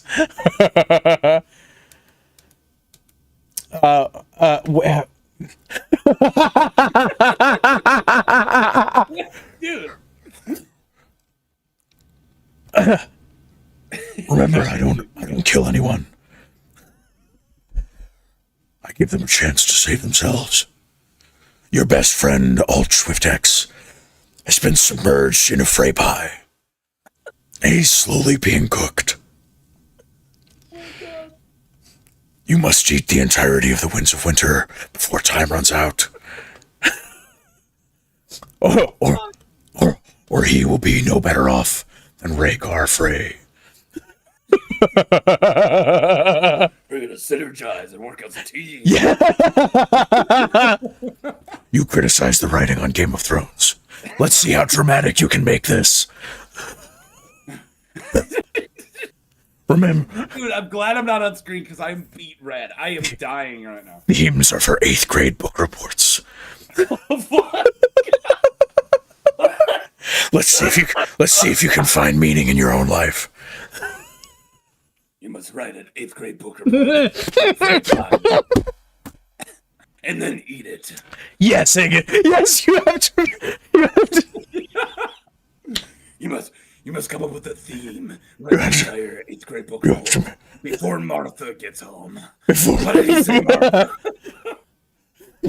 Before the end of the stream, you have to come up with a theme for this 8th grade book report. And then you have to stop the Joker. Oh, that killed me. As soon as you said 8th grade book report, oh my god, I broke a blood vessel. Yeah, dude. Oh, so funny. See, we work together. I'm just saying. Oh my god. Yeah, but you won't let me talk about One Piece, though. No one wants to let me talk about One Piece. No, that's on your own channel. That's the. No one wants to. This is my channel. Yeah, no, this is my. You know what, motherfucker? You walked up in here. You spent 9 minutes talking about wrestling. I have great news about Thursday's stream, Taco. Oh boy. Oh my god. I'm bringing the Tamate box live. It's Wednesday. Oh shit. Oh, then I'm missing it. Wait, hang on. Oh no, okay, it is on my calendar. Yep, it's okay. We're gonna synergize on Wednesday and work as a team. No, I did message Zach that you're firing him because you found a younger, more attractive. The younger, who is before you're supplanted by a co-host younger and more beautiful. Oh my god! I messaged him and I said that you didn't want to do it, but so you asked me to do it, and but it's funny because he never opens my messages. No, he doesn't. He's so bad. Dude, I get okays from you, and then like a minute before he goes, "Yeah, man." Like I already learned from you that he's gonna make it. Yeah, because funny. I give you the like I text Zach and I'm like, "Do you want to be on Taco's stream?" And he says, "Yeah." Then he messages you, and then I message you. Oh my god. Oh my god, I love it. I can't believe Taco would stoop so low as to sabotage the Darkstar stream. I Oh man. Sabotaged already before I came in. I don't know. You were going for like 8 hours. You haven't. It's not 8 hours. What are we I didn't at? talk about wrestling for 9 minutes either. But you know, if you want to conflate, You talked about. I'm so confident that was a 9-minute tangent. I'm pretty sure I'm within 90 seconds actually. 4 minutes and 48 seconds is what I would guess. No, absolutely not a chance. It was greater than 7 minutes. Thank No. you for your patronage. Thank you, Al. Sack of Lazarine in a Joey from Yu-Gi-Oh accent. Read the Dothraki sack of Lazarine in a Joey from Yu-Gi-Oh accent. I will put Joey on the list, but I just keep in mind that anything we do on the stream has to be fun, and that's no pass. Hard pass. What is your favorite? I mean, everyone talks about channels, but on the in the vein of something Maribald's speech, what is your favorite like speeches or paragraphs, like on their own? Oh, my favorite section of the books is John letting the wildlings through the wall. Oh, Yeah, all day. Yep. I don't think that's in my top 10, but it's good. Yeah, that is my favorite scene and my favorite chapter, because I think that the description of all of people so different from you is such a wonderful call. It's like all the things that I like in the World Book, but in the actual series. It's amazing. I don't know, like if I'm not counting Forsaken, which is my favorite Yeah. chapter that was Yeah. published. Mm-hmm. Because, like, man, just like the reveal when he gets brought up on the ship and sees, like, all the other priests, like, all ripped up, like, sees the ritual about to happen. It's like, oh my god, like, that's one of my favorite reveals. But, and you know how much I like about the whispers, too.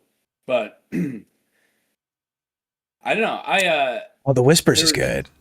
Well, you know that. Oh, That's yeah. my favorite chapter. Did you participate in Grease Goblin's POVs? Absolutely. Yeah, me too. Sam wanna Tarley share done 'em? so dirty. Do you want to share yours? Oh, absolutely, 100%. Where does? Yeah, hang on, let me find yeah, no, my. Yeah. I'm on Discord, so let me go over to the greasiest of goblins. Yep, I got mine. I got mine. Okay, so go one at a time. You want to start with your number 5, and then I'll do mine. Absolutely. We shall start Dude, this at is number fun. 5. I wonder what would break first. My number 5 I was raised in the darkness, molded. You know, I want to do because of number 5 brought me to Max von Sydow. So I wish I could do a Max von Sydow impression. Is Max von Sydow the one who talks like this from The Mandalorian? No, that's not. Is that Gore Verbinski? Isn't it? Let us share a libation in celebration of our Max von mutual Sydow. shared language. Max von Sydow is like, no. Number 5, he's got this voice. I was doing Werner Herzog. Oh, Werner Herzog. That's the one. Gore Verbinski. That's Why the did I one. think Werner Herzog was Gore Verbinski? Oh, Max von Sydow was the Three-Eyed Raven. Yes. Oh my I got god. Yeah. I went to Strange Brew, not Game of Thrones. That's how much I don't like. That's how much I don't want to watch Game of Thrones. Yeah. Strange Brew is the better Max von Sydow outing than Game of Thrones is. Okay, Right, so number 5. yeah, my number 5 is Theon.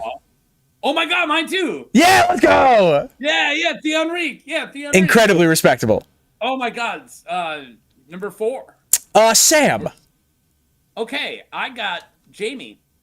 Ooh, good take. Thank you. I- only because he got pushed down.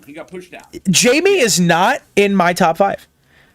He's funny as so. I think it was just because I just went through my Rennifer Longwaters when I sent this, and his like quips are so good. Like I giggle all the way through Jamie chapters, and he's that funny while he's like dealing with, you know, his trauma of the love of his life, his beautiful love of his life, cheating on him with Moonboy and the Kettle Blacks. Yeah. Like I don't know, man. I love it. Like when freaking Rennifer Longwaters is like, when I was a tad of a lad, and he's like, you haven't been a tad of a lad in a long time, you old bat. Like you just like All right. everything's got a quip for it. I don't know. It gets me. I love Jamie. He's funny. And also his takedown of Ronnet Connington, of Red Ronnet, is so good. Absolutely. Yeah, screw him. All right. Yeah, you're number 3. Tyrion. I don't have Tyrion on my list. Ooh, okay. Theon's the reason why Tyrion's not on it, and Jaime's the reason why Cersei's not on it. I gave you one away. My number 3 is Jon. Okay. My number 2 is Jon. All right. Yeah. Can you guess my number 2? I am one of the Feast for Crows guys he kept referencing. Oh, you're gonna love this because your number 2 is my number 1. Is it Aaron Damphair? No. Oh, that's major. This is a major respect. Are number 1's the same? No, they are not. No. I would have had the. No, I said my number 2 is Aaron Damphair. No, that is not my. Aaron is not on my list. Yeah, I know, but is our number 1 the same? Oh, it has to be. It has to be. But before we do that, let's talk about like I don't have the Ironborn plot on mine, the Ironborn plot and Feast, because I consider all of the Ironborn perspectives the same plot, and I would have trouble separating any one of them if they were. Yeah, it was really hard to have. if I could wrap together plots, it would probably be my number 3. I hate Victorian's last chapter, and that literally knocks it all the way down. Because I like Victorian's chapters, especially the one where they're taking the shields. It's so good. Or Iron Captain, yeah, Iron Captain's so good. But his last one, where it's just him and Macario are just taking ships and taking names, and it's just extremely repetitive, and it's like extremely brutal, and it like literally knocks down all of his for me, honestly. So that's what I gotta say about that. But I love it, even without Forsaken. But like, you got the Kingsmoot. The Kingsmoot kind of is like, Gilbert Farwind is like right up there with Nimble Dick for me of what characters I love. Another of my like a deeply unrepresented chapter. I think a super underrated chapter is Arya visiting Asha visiting Roderick the Reader. Oh yeah, so good. Yeah, so good. And I consider those almost the same scenes, right? There and then them in like before the King's Moot, like feasting, and then at the King's Moot. Even after when they're feasting at Grey Shield. Absolutely. Yeah, you're right. It really does run. Those four things are the same thing, and I can't pull out one perspective. All right, so we got our number 1. Oh, yeah. Let's say it at the same time. All right, 1. Hang on. So Feast for Crow's character. Right? Yes. 1, 2, 3. Brienne. Pate. Pate? No, I'm kidding. Listen, dude. If you said Pate, I would be. That's such a classy pick. That's insane, but I love it. If you wanted to rate like one chapter guys or just prologues, like I would even put him in the top 3 there. I would have Orlanmr at the bottom. It's one of my least favorite chapters. I kind of agree with you. I think it's hard to get through the second time. Gotta be number one Storm of Swords epilogue, right? Yeah. Surely must be. What's Dance epilogue? Dance epilogue's Kevin, right? Oh, Dance epilogue. Ooh, is also very good. Kevin's epilogue's amazing. That's true. Is it better than Storm? Which one's Storm? Yeah, Storm epilogue is Merit. Yeah. It's Lady Stormheart. Yes, bro. This is pretty good. I'll add it to the list. Do you want? Man, this would be fun to rate these. Because honestly, when it comes to prologues, Waymar Royce is like. I mean, that's pretty fucking. The first chapter is fucking a banger and a half. Ranking every prologue / epilogue. That's fun. That is now number 42 on my list of A Song of Ice and Fire streams. Let me know when you want to do it. Brianna's Heart is definitely my number 1. Absolutely. Yep. All day. Yeah, all day. It's too good. Yeah, Brianna Toth is my number 1. She is literally Septim Marigold's speech is in one of her chapters too. Like, not only you got the whispers, but you also got Broken Man's speech. She is, in my opinion, the best character and my second favorite character. Ooh, I mean Nimble Dick. See, like extremely respectable, right? Like I doubt you would make Nimble Dick the one you would say is the best, quote unquote. But favorite all day, absolutely. I mean, yeah, best. It's hard to like. Out of the top 3, it's hard to say. Yeah, like is Jamie the best character? Like maybe, right? Is John? Like John chapters. John's awesome. They're so consistent. Like it's less the POV for me. Like John's voice isn't as strong as Jamie's to me, or even Brienne's, but his story is the best. Like in my like watching what's going on at the wall, the political thing. Yeah, like, the politics at the wall is awesome, dude. Like, the last book is so damn strong. Yeah, because I think politics at the wall is my favorite storyline of the last book. I agree. When he brings dudes up to the top of the wall for a dramatic talk. Yeah. Like, the Will and the Nori and fucking Bo and Marsh want to have a talk with me. They're doing it up here. Like even stuff that people say is boring, like meeting with the Iron Bank, is awesome. Worrying about that as a baby. I know, dude. Worrying about that. But my favorite character, if you ask me for a favorite character, my favorite character is Tormund Giantsbane. Yeah. It's hard Yeah. to- yeah. And anybody can fight me about it. He's awesome. I feel like the show is so iconic that it like takes away from the book one. Like he's one of the very few characters where the show version like has replaced it. Like him and like Bronn. Like it's taken me it's not hard for me to separate book and show for majority of characters. But like Tormund, Bronn, and a couple others, like I still don't separate super well. Like I don't see a completely different. All the POVs, when I close my eyes and I think of that character, I do not see show version at all. But like Tormund, I still do, and like Bronn, I still do. Like I'm trying to think if there's another one. Probably even Varys. It's weird. I have gotten to the point where I read the. Are you an audiobook, Chad? I was until David Reed's channel went away, and then I do. I haven't like gone through it front to back since then. I now just have the PDFs open at all times on my computer, and I now just go through chapters by reading them. I think I have been a little fortunate that I have read the audiobook so many times that they have sort of insulated me from that sensation that you're describing. I think that's good point. The voice delivery of Tormund specifically is so different that he's a very different character in my brain. I love show Tormund, I really do, but book Tormund is fucking awesome.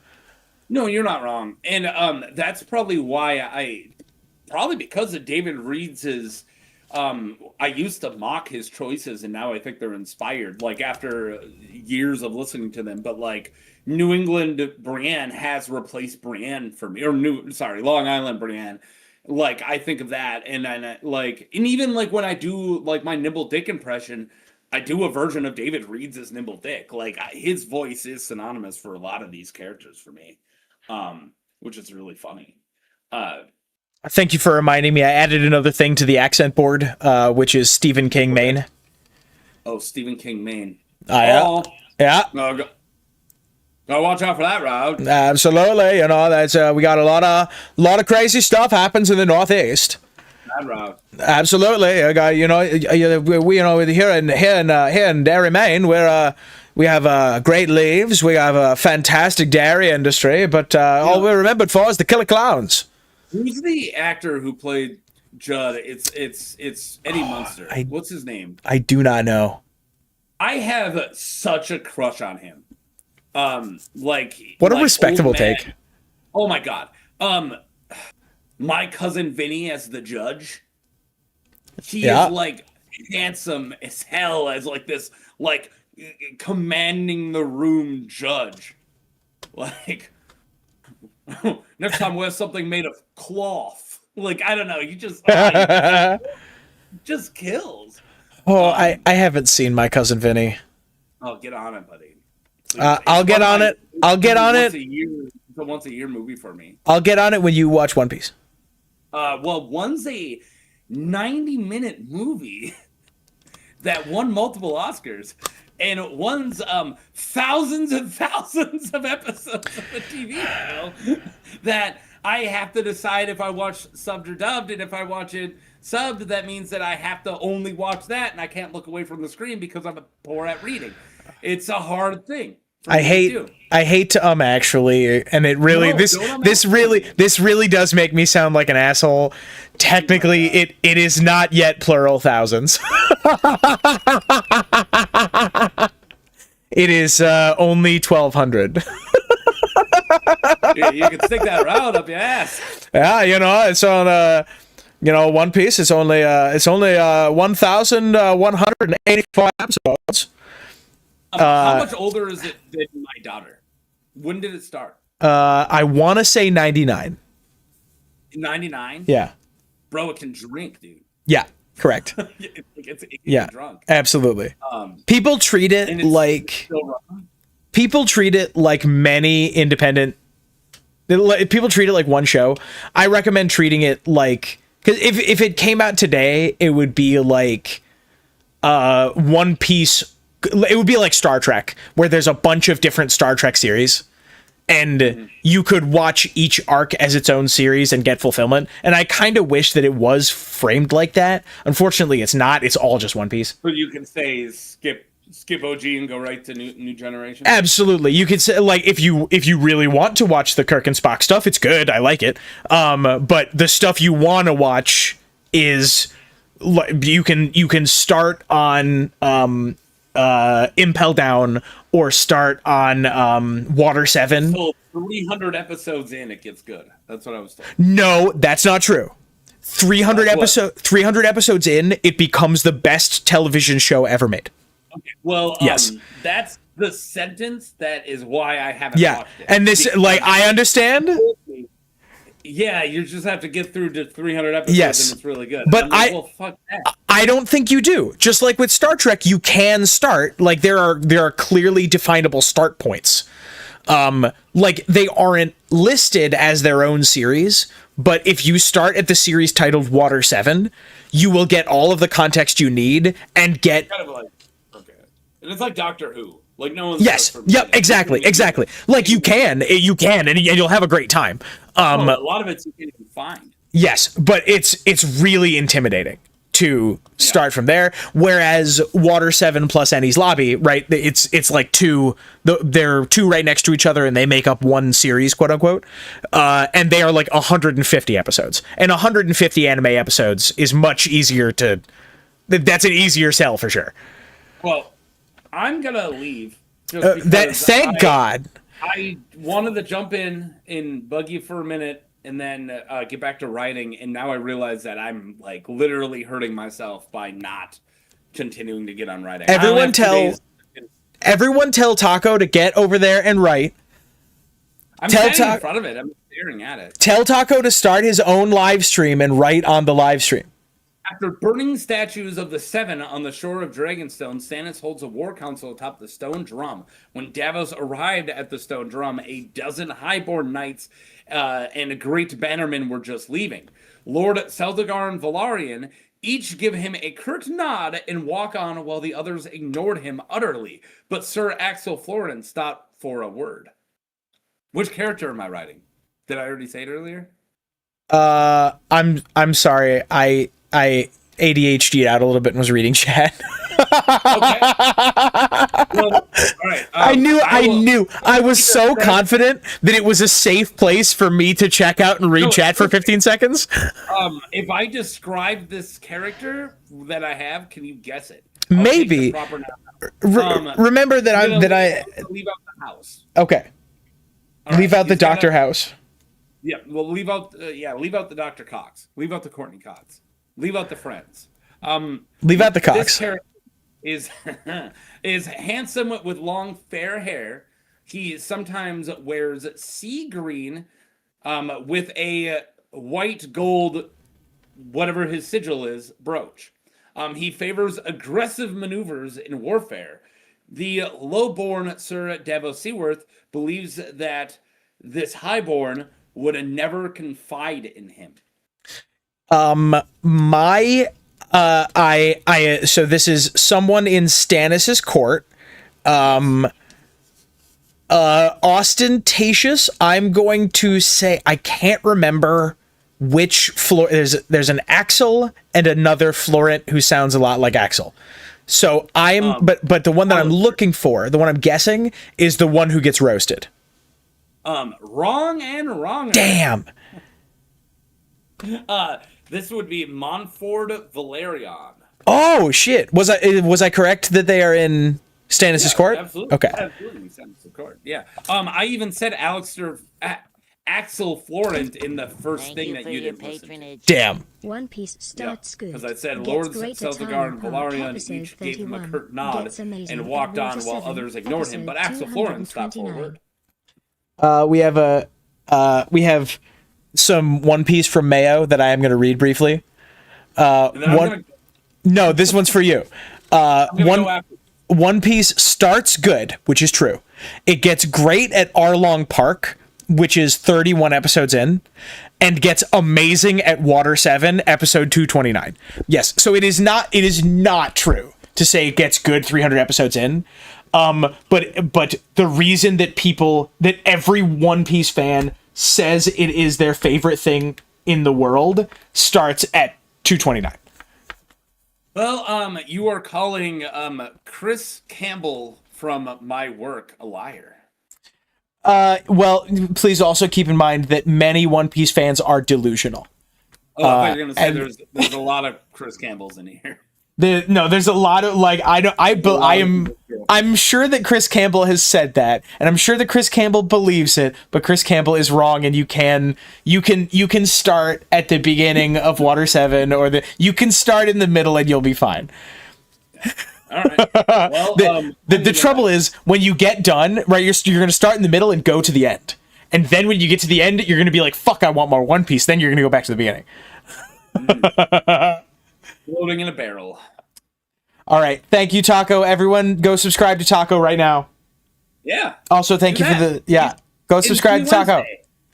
Wednesday. Yeah, dude, we're at 4850 subscribers. I think it's a 5,000 subscriber year. 48? Did 4. you guys just hit 4? Yeah, we hit 4 at the No, we just hit did. 4. Yeah, we hit 4 at the beginning of this year.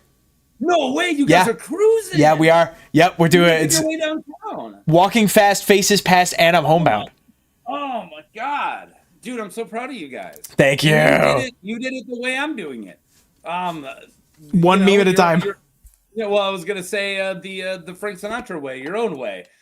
Screw polishing and editing and doing all that stuff we're supposed to do. Yeah. Let's just be ourselves and make our own content that is unique to us. And yeah, let's hope that people subscribe. Did you know that somebody accused me of being AI? And I was like, what? He's like, you need to stop using AI to make your videos. I'm like, bro, what's that high of quality in my stuff that makes you think it's AI? Yeah, I have actually we've actually very specifically designed our channels to put in the least effort possible while making a product that I'm proud of. And that it feels great. Okay, all right. I'm kicking you out so I can actually get some of the things done that I wanted to get done this stream. Get some things done? All right, cool. Yeah, all right, goodbye. Everyone say goodbye to Taco. Bye, guys. Thank goodness he's gone. Freaking unbelievable. Comes in, starts talking about wrestling, and then says, I can't talk about One Piece. No, we can't say anything unrelated to this stream. Yes, hello everyone. This is Venus, most commonly called Gray Cat. Okay, we do this. All right, we do have 2 things that I actually did want to do today. We are probably stop it, Cat. Have some modesty. Get out of here.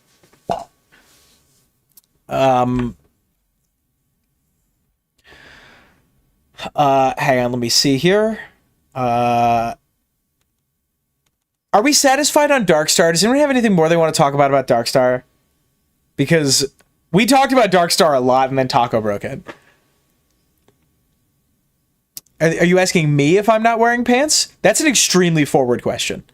That is an incredibly forward and personal question. And honestly, Jeremy, I don't think... Oh, wait, hang on. Shane, I don't think that we have the relationship where you can ask me that. And I think you should mind your own business. Cat, no, you're banned. No, you've gotten us banned from YouTube Terms of Service. All right. Okay, cool. Then I would like to go and fix the stream elements overlay. Cat, no, I'm actually serious. You have to go away. Go away. Shoot. Get on out of here.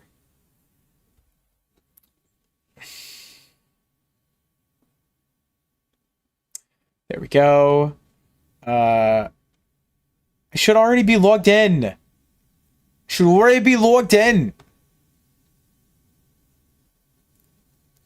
Ugh, unbelievable. Go away. We scroll down. We go to, hang on. Not chat, streaming tools, overlays. There we go. Edit overlay.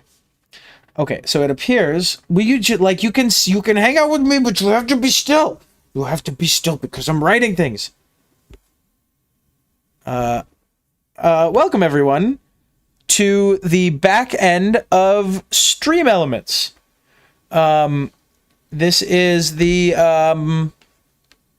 this is the system by which that causes this lovely thing to appear. I think I would like to edit it a little bit. So it is currently, is literally just these two things in, like, floating in space. So if I do this, it doesn't get, it gets longer. No, I want you to, please. Why? Position, size, and style. Up. Okay, so you at least need to be, like, 235, right? You at least need to be bigger that way. So now we can go and how do we think we make this invisible? I don't even remember how I made this. Is this code dumped? It might be. Alert box 1. Okay, that's alert box 1. That's good. Your streams chat.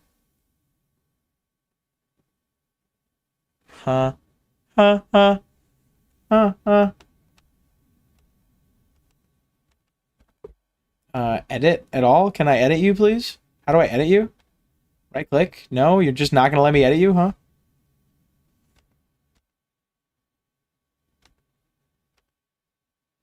Oh, alert box 1, and then, okay, so if we go preview,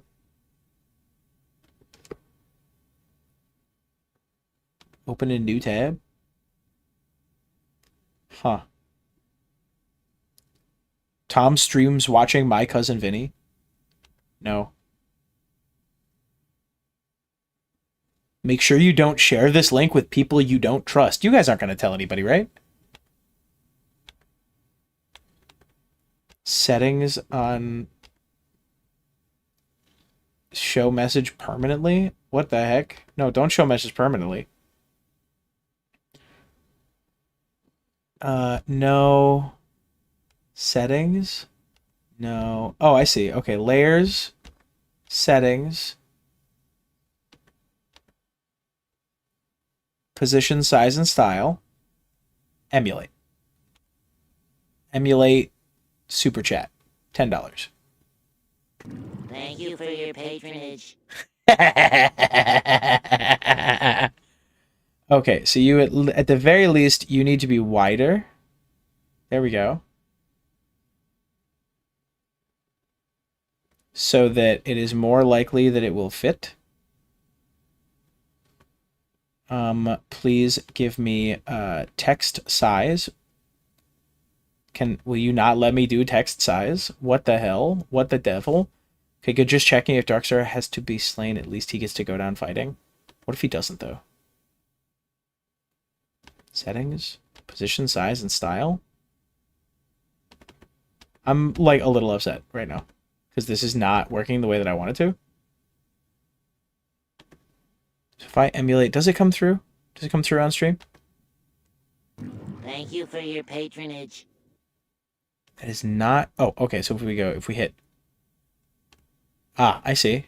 And we do... And then we shrink it down like this. Yeah, there we go. Alright, let's see if that does it. Go.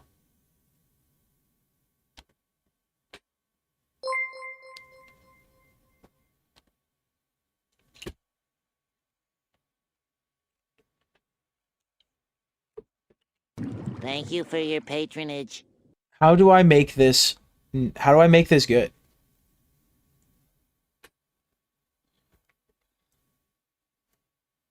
Okay, what if we just do that and then hit save? What happens if we do that? Let me hit emulate. Hello, cat.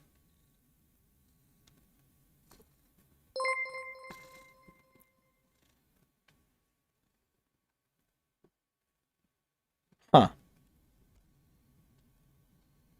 Thank you for your patronage. This might need to be an off-stream thing because I can't Like, this is not working the way I want it to. Every time I pull it and leave it, it, like, snaps to some other position. Huh.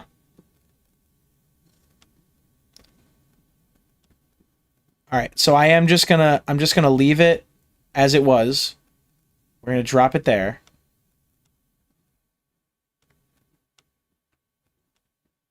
Okay, well that's okay.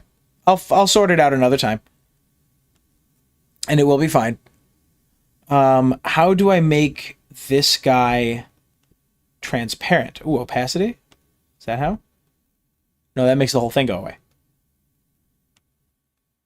Left, right, position, size, and style. Text settings. Pick a font. Text stroke. Text shadow. Text shadow, you say?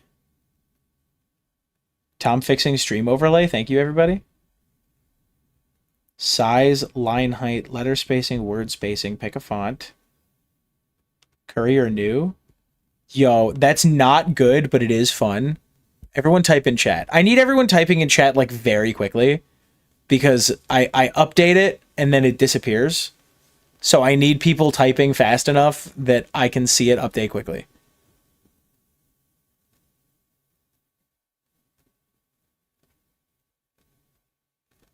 Oh my god. Thoughts on Courier new? Thoughts on Courier new? That's stupid. I sort of hate it. All right. Let's see what else we got in here. Impact? Everyone typing in impact font? How about that one?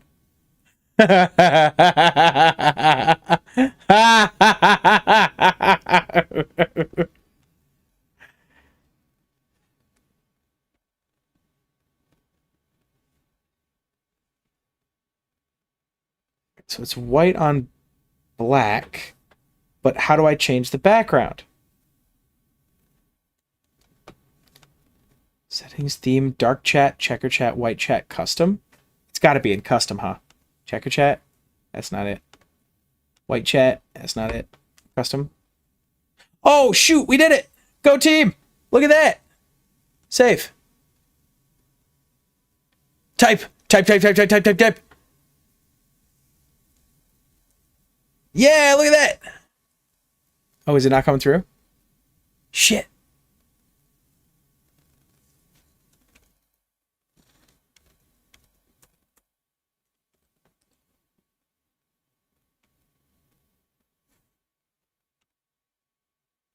Okay, now give me... Okay, so let's go back to... I think we should probably just go back to Arial. Arial white text.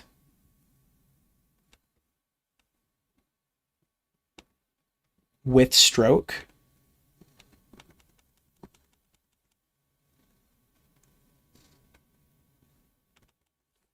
Give me a 1-point stroke on all text. Please make that stroke black. Well, okay, all right, okay, fine. Give me a 0.1 stroke on all text. Give me a 0.5 stroke.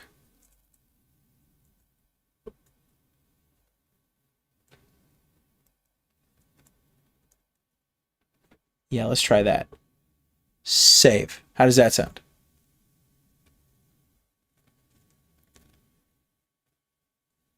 There's 39 people in here, like, watching me on camera doing this.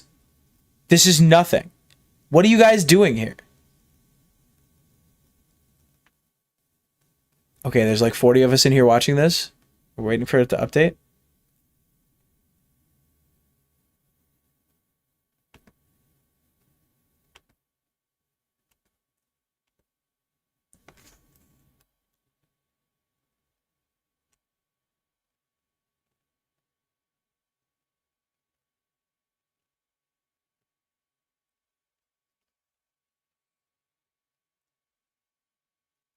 Okay. Well, we did it, I guess. Give me more shadow, please.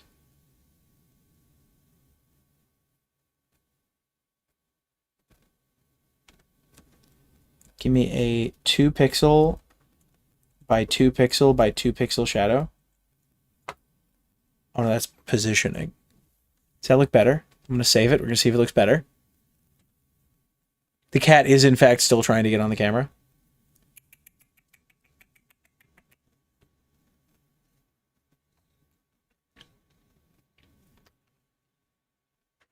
That isn't bad.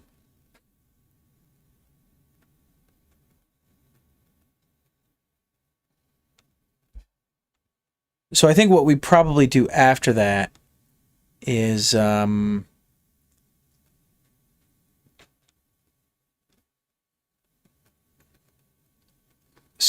how do we think we handle it? Can we talk about how Andoril is stronger than Valyrian steel? No. No, we can't. We're fixing things today.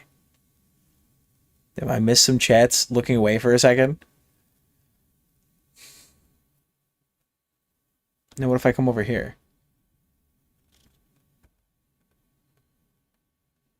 Is that... Can you guys see that, I guess, is the question? It needs a dedicated background, doesn't it? Oh, it does look really good on the board, though.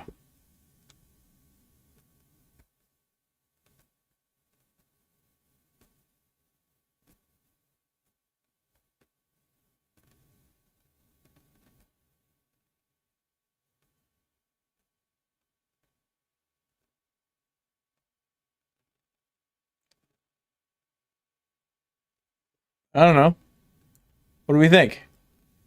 Is that it? Or do we switch them around?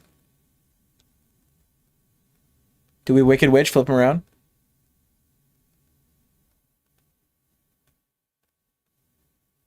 Right, one of these, maybe?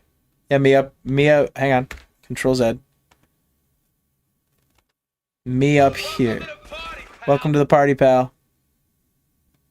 Yeah, there it is.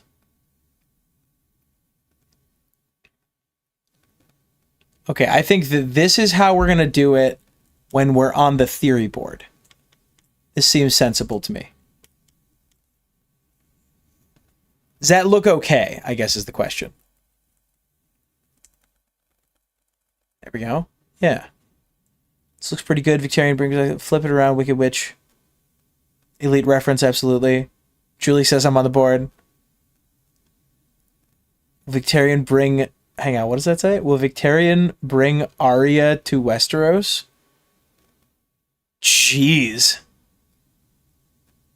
That may be the plainest chat I've seen on a stream. That's fucking brutal, dude. We're making it right now.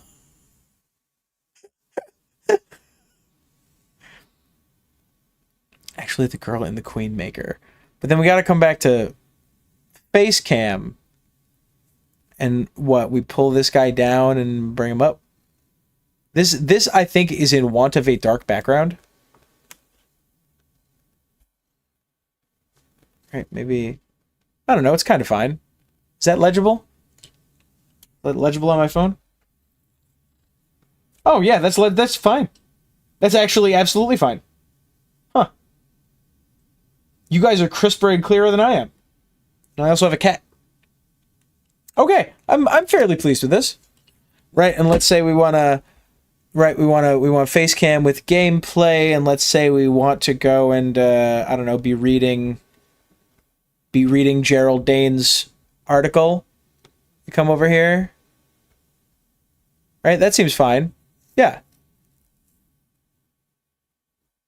Is that legible even with stuff behind it? No, it is not. That white on white is not legible because it does not have a stroke. Why does it not have a stroke? I told it to have a stroke. It looks good, Tom. Don't listen to the haters. Julie, I appreciate you. Oh, Jeremy says, I meant plain as in legible. I can see it better than most. I appreciate you. Thank you. I do a transparent gray background.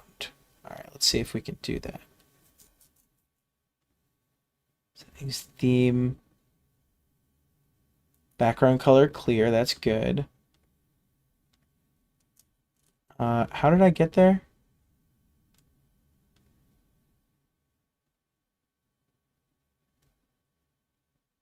Where was the background? Motherfucker.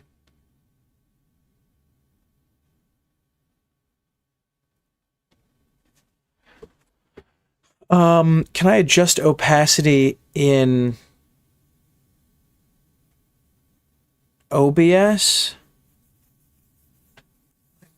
Set color? No. Okay, I don't think I can. Wait, can you? Surely, you have to be able to, right? Any mode, scale filtering, set color, add source, properties?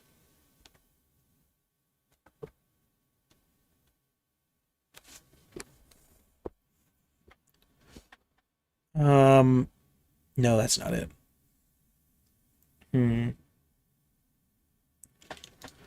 Oh, what's the easiest way to do this?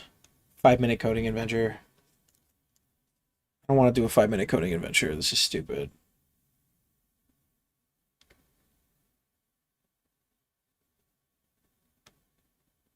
Theme, custom,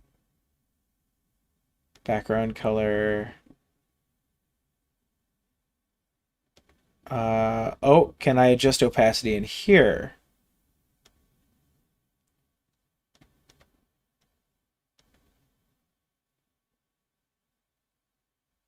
Well, if I do like an off gray, select. No, because that's not gonna do it. That's just gonna make it turn gray. Yeah, that's just a gray box. I want a semi-transparent gray box.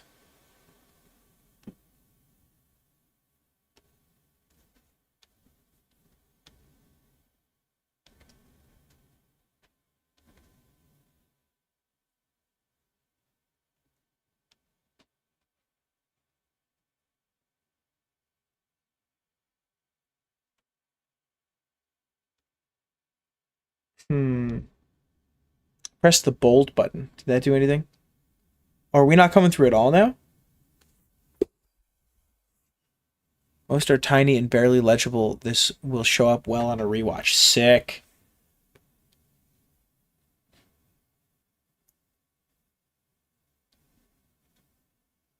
We have a little stroke. Just gonna have a little stroke.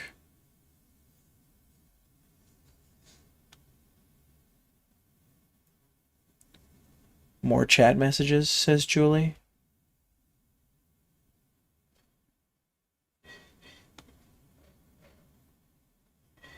Is it coming through now? It's not coming through at all.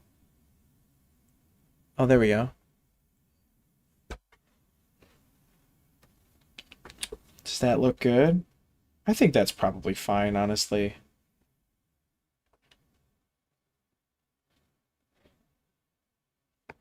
If it doesn't show up perfect on the white, how often are we going to be on like a white screen?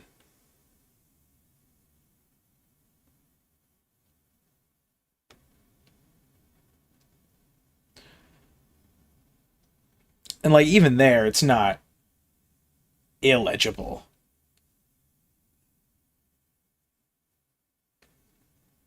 Yeah, I'm okay with that for right now. I will go in Krita and make a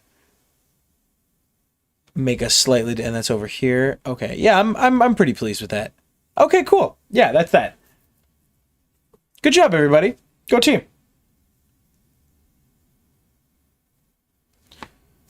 All right, I am leaving. You guys did not meet the donation requirement, so I am not doing. I'm not doing flipping stuff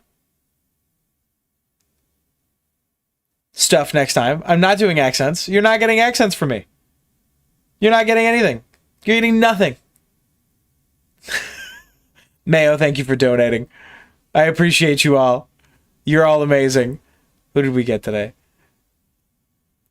Mayo and Al and Kim, thank you so much. Maybe we'll do David Attenborough anyway. Victarion kept Ned's bones when he held the neck. He could show them to Arya and Mokoro. Arya asked if another fire priest if he could raise a man without a head. Thoughts? You stop it. You cut it out. All right. Thank you all very, very much for joining us. We're going to come over here. And I am, as I often do, going to leave you for a few minutes with the sultry tones of the Bangers from Beyond.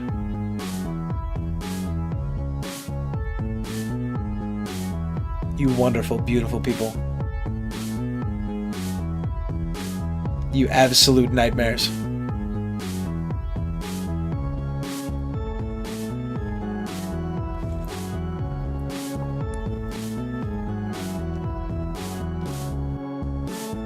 We didn't get to my Silva Santagar theory. I'm sorry.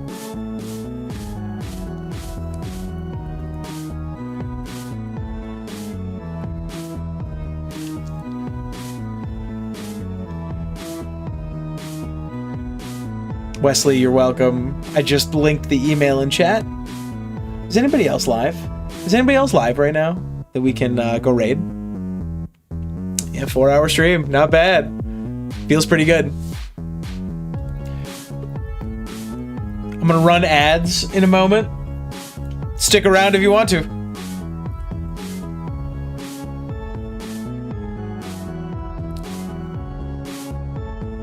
I hope Ross and Kirsty are gonna get a good night's sleep.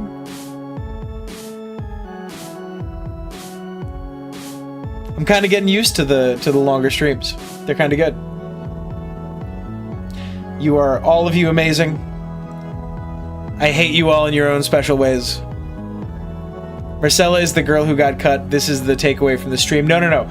We establish that the person everyone thinks is Marcella is the girl who got cut, but that Marcella and Rosamund switched places months ago, and Ares doesn't know which is which.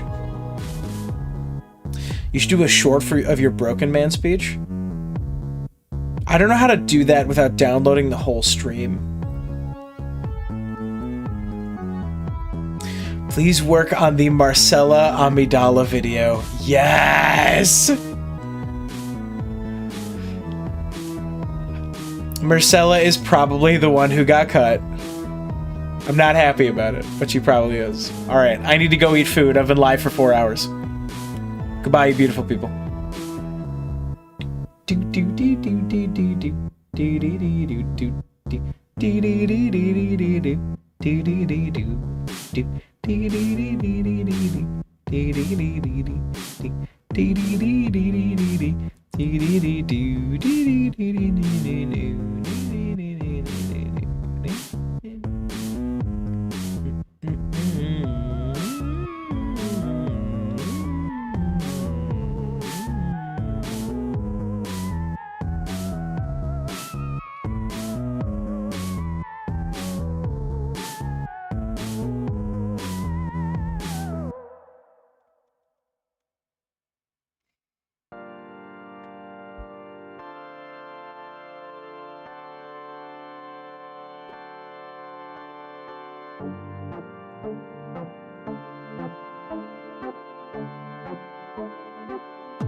I think it's pretty personal to ask someone whether they're wearing pants or not.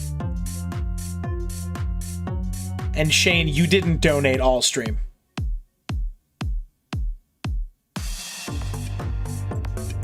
Stream's gonna be live for several more minutes. You better pay up if you want to know whether I'm wearing pants. Good night, everybody.